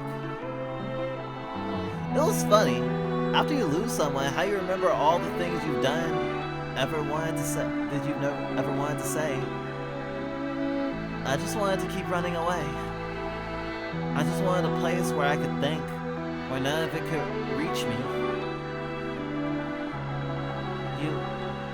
You can't change directions easily in 0G. You can't look back. That's the most Rose has ever said in front of Violet without this. About this. It was the most Rose has ever said in front of Violet about this. They don't really think about the impetus. The broadcast is talking for them. So the whole time you've been up here, you knew, you thought you wouldn't survive? That we'd never return to Earth? Violet's voice is still shaky, but the fear in her eyes is buried under the fury now. Anger is a good look on Violet, as long as she holds into that anger. Rose thinks she'll make it back. No, you would. I wouldn't. You remember when you got chosen? It was on Dr. Rain's birthday. I just knew that was it. It didn't seem like anything else could happen afterwards. Realization dawns slowly on Violet's face. Daisy's head shifts. Birthday. They say it so quietly, it almost gets lost in the heavy press of the silence around them. Is that why you took off your suit? This wasn't about trust at all. You just didn't care if you lived or not. And that's why you told me that you loved me all these months ago. Isn't that right? The stars sing with Violet's anger, echoing around the emptiness of the dream.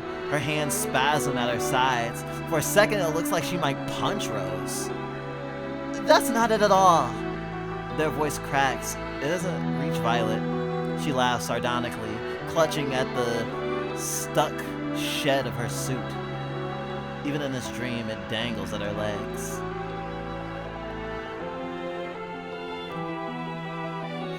What are you alive for then? Guilt? Sorry, am I getting in the way of your suicide mission? Hell, this whole time! Have you even wanted to go home? Figured you'd have one last fling before you shed your mortal coil. Cross that one off your bucket list. You thought...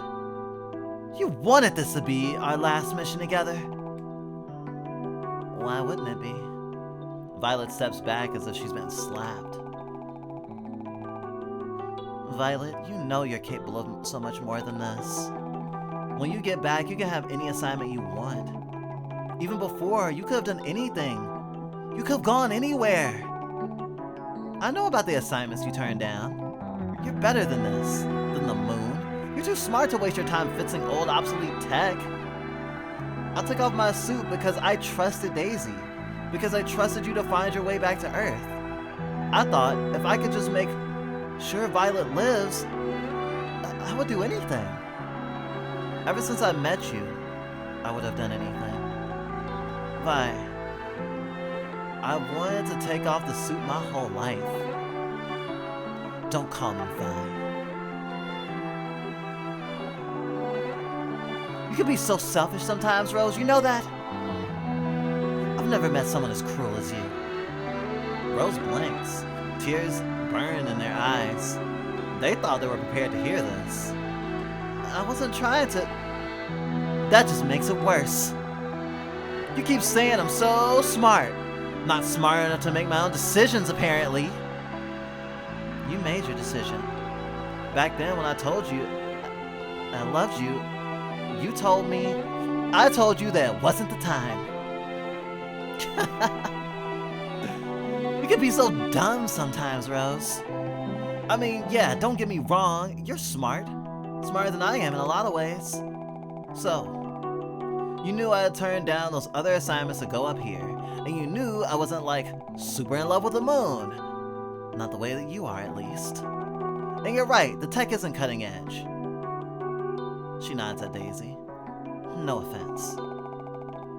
But it was your dream to go there!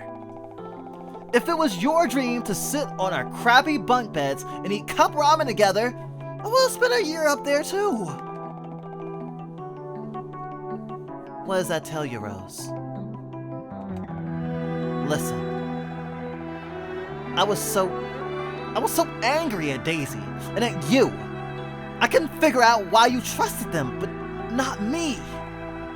A whole year together, and suddenly they show up, and you trust them more than you ever trusted me. I was jealous. I was jealous. Violet takes a shuddering breath. But I know I've been cruel to you. I know I hurt you. I was scared that we would hate each other if I said yes, if I told you.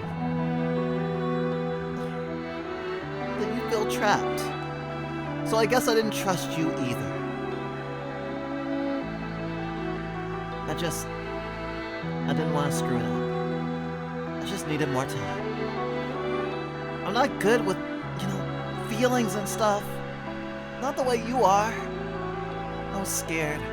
Scared out of my goddamn mind, okay? And I was scared of taking off my suit, too. It was the second most terrifying thing I'd ever done. And what was the first? This. She takes Rose's hand, letting go of the rest of her suit. I like you a lot. I don't want this to be our last mission together. Ever since I met you, I wanted to tell you how I felt. When the MTIS happened, I realized I didn't want to die wondering. I was so scared, Violet. I thought if it was us down there, if I never told you how I felt. Nobody lives forever.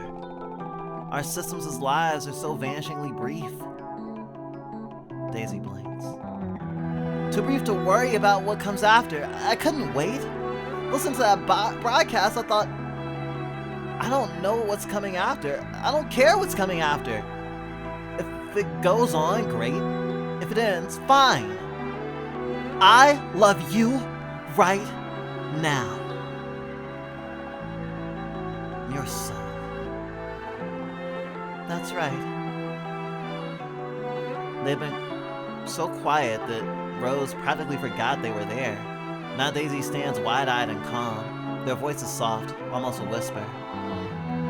It was her birthday. That's how I knew. Every year on her birthday, I sent her a message. Happy birthday. And she sends, thank you, back. But this time, something was different. And I woke up, and she was gone. Daisy folds their hands neatly in front of them. Dr. Rain is not here, but you two are. I want to live with you two, right now. I want to wish you two happy birthday, and get more thank yous back. Until you are gone, I want to live with you. Rose squeezes Violet's hand.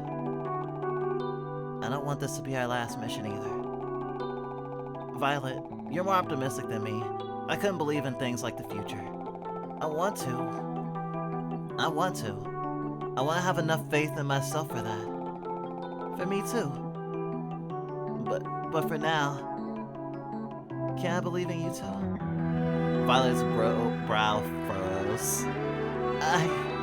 I'm sorry. You took off your suit because I did. I didn't want to push you. I never want to push you, Violet. And I didn't want to leave you behind. Violet's fingers curl around Rose's. But I will. Or you will eventually. I know that. But for now... They pick up Daisy's hand, unfolding it gently. The hostility and chaos from earlier still lingers, orbiting them. But here they are safe. They are together. Rose holds onto both of them, stubbornly, selfishly. Something in their chest finally clicks into place. The Earth needs the moon. The moon's pull brings in the tides, the cool breeze through the window. Maybe its orbit has changed, but there are no lonely wires in the core, right? Daisy looks at Rose. Their eyes are big and wide and bright. Stars and debris rain out of the sky. The dream shatters.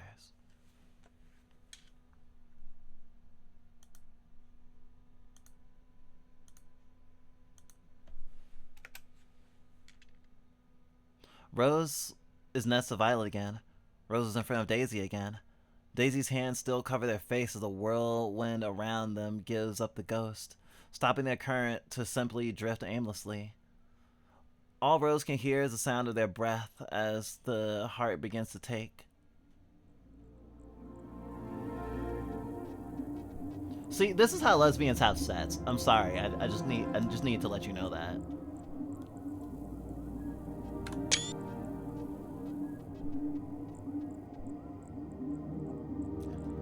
It folds into Daisy, a white so unworn that Rose can't make out a single shadow.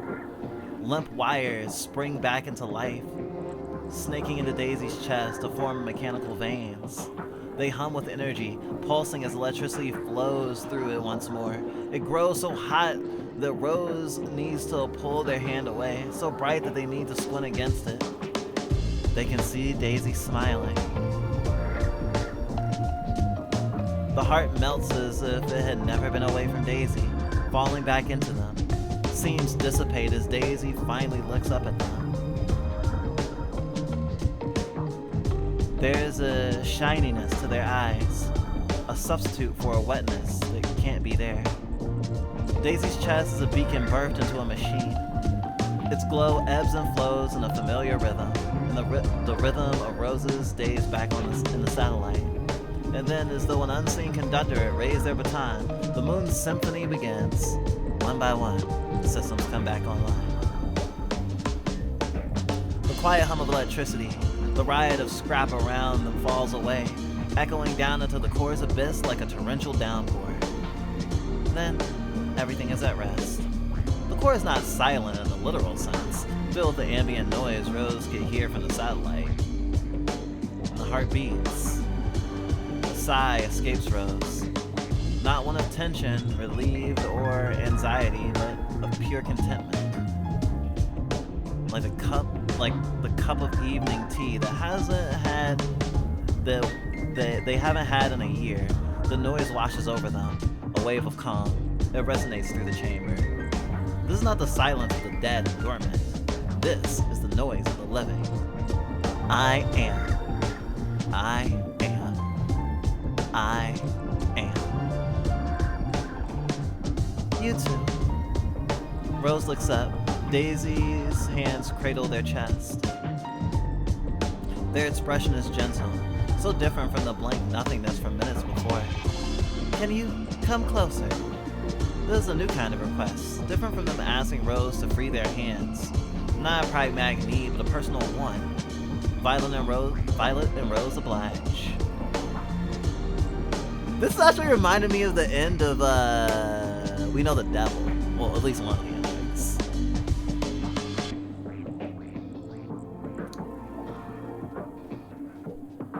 Not just closer. Rose sweeps Daisy up in a hug, and Violet soon joins. Despite the heat around them, the embrace is like summer night in Rose's bedroom.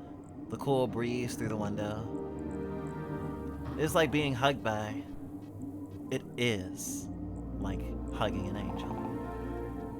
Thank you. Thank you. Thank you. Thank you. Geez, your vocal cortet's broken or something? No way. Don't worry, I'm just giving you a hard time.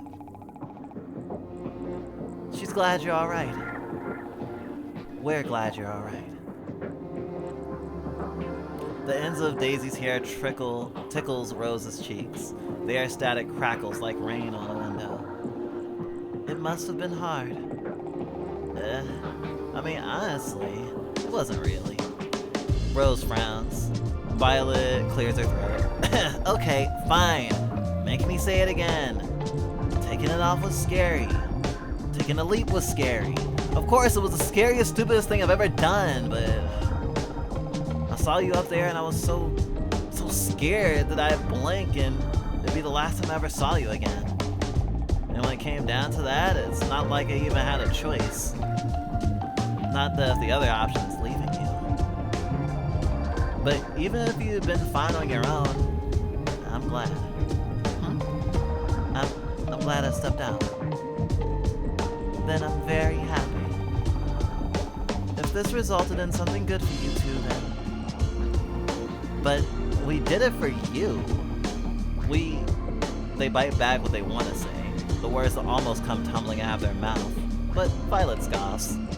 She knows what Rose is thinking. She sees them now. Really sees them. The way she saw them that very first day.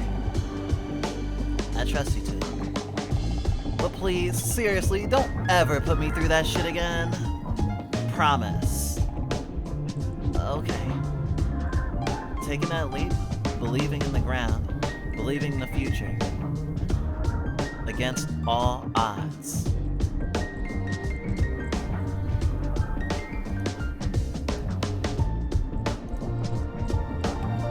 Rose can do that. Thank you for trusting me. I mean, I've still got to exercise that a bit, but Violet flushes. You're right. Violet startles back into a stare. What? About being okay. In several minutes, they'll remove themselves from their embrace. They'll wipe their tears and figure out the logistics of things. How to return to the rail cart, how to return to the satellite, how to report this to home base, how to deal with Daisy. These are minor hiccups to work out in the future they have decided for themselves. Rose is anxious, but they are not afraid. They're already taking a step through the terrifying ordeal of being themselves. For everything else, they have Violet and Daisy. Do all of their stomachs still turn? A bit. Violet does not want to have any more regrets. Rose does not want to dwell back into the future in front of them. Neither of them want Daisy to be lonely. Not when they've learned of all the love the moon has to offer, of all the love the moon deserves. The heart beats from its inside too. The moon looks beautiful.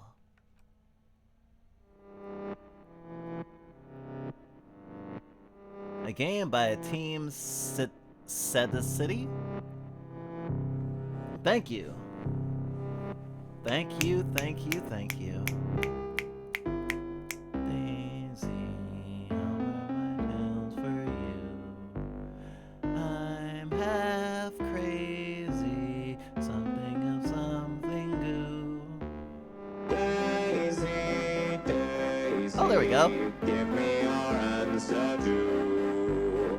I'm half crazy off of a love of you. It won't be a joy can't afford a carriage, but you look sweet upon the seat of a bicycle built for two. Daisy. I didn't get to hear the whole song? Sag. But that's okay. Damn! 4 hours! But I finished it in one sitting. It was so hard, especially because I have something to actually fucking do today, so I need to end stream soon. But this game was amazing, and I really should write like something about it, like a write-up or something, because usually I'd probably wax poetic about the game for like 30 more minutes, but I honestly just don't have that time. But I am glad that we had this time together, and I hope you'll give this this visual novel a try on your own, or show other people. Again, it's free and on Steam, and watch out for the team's further projects. I know I'll be.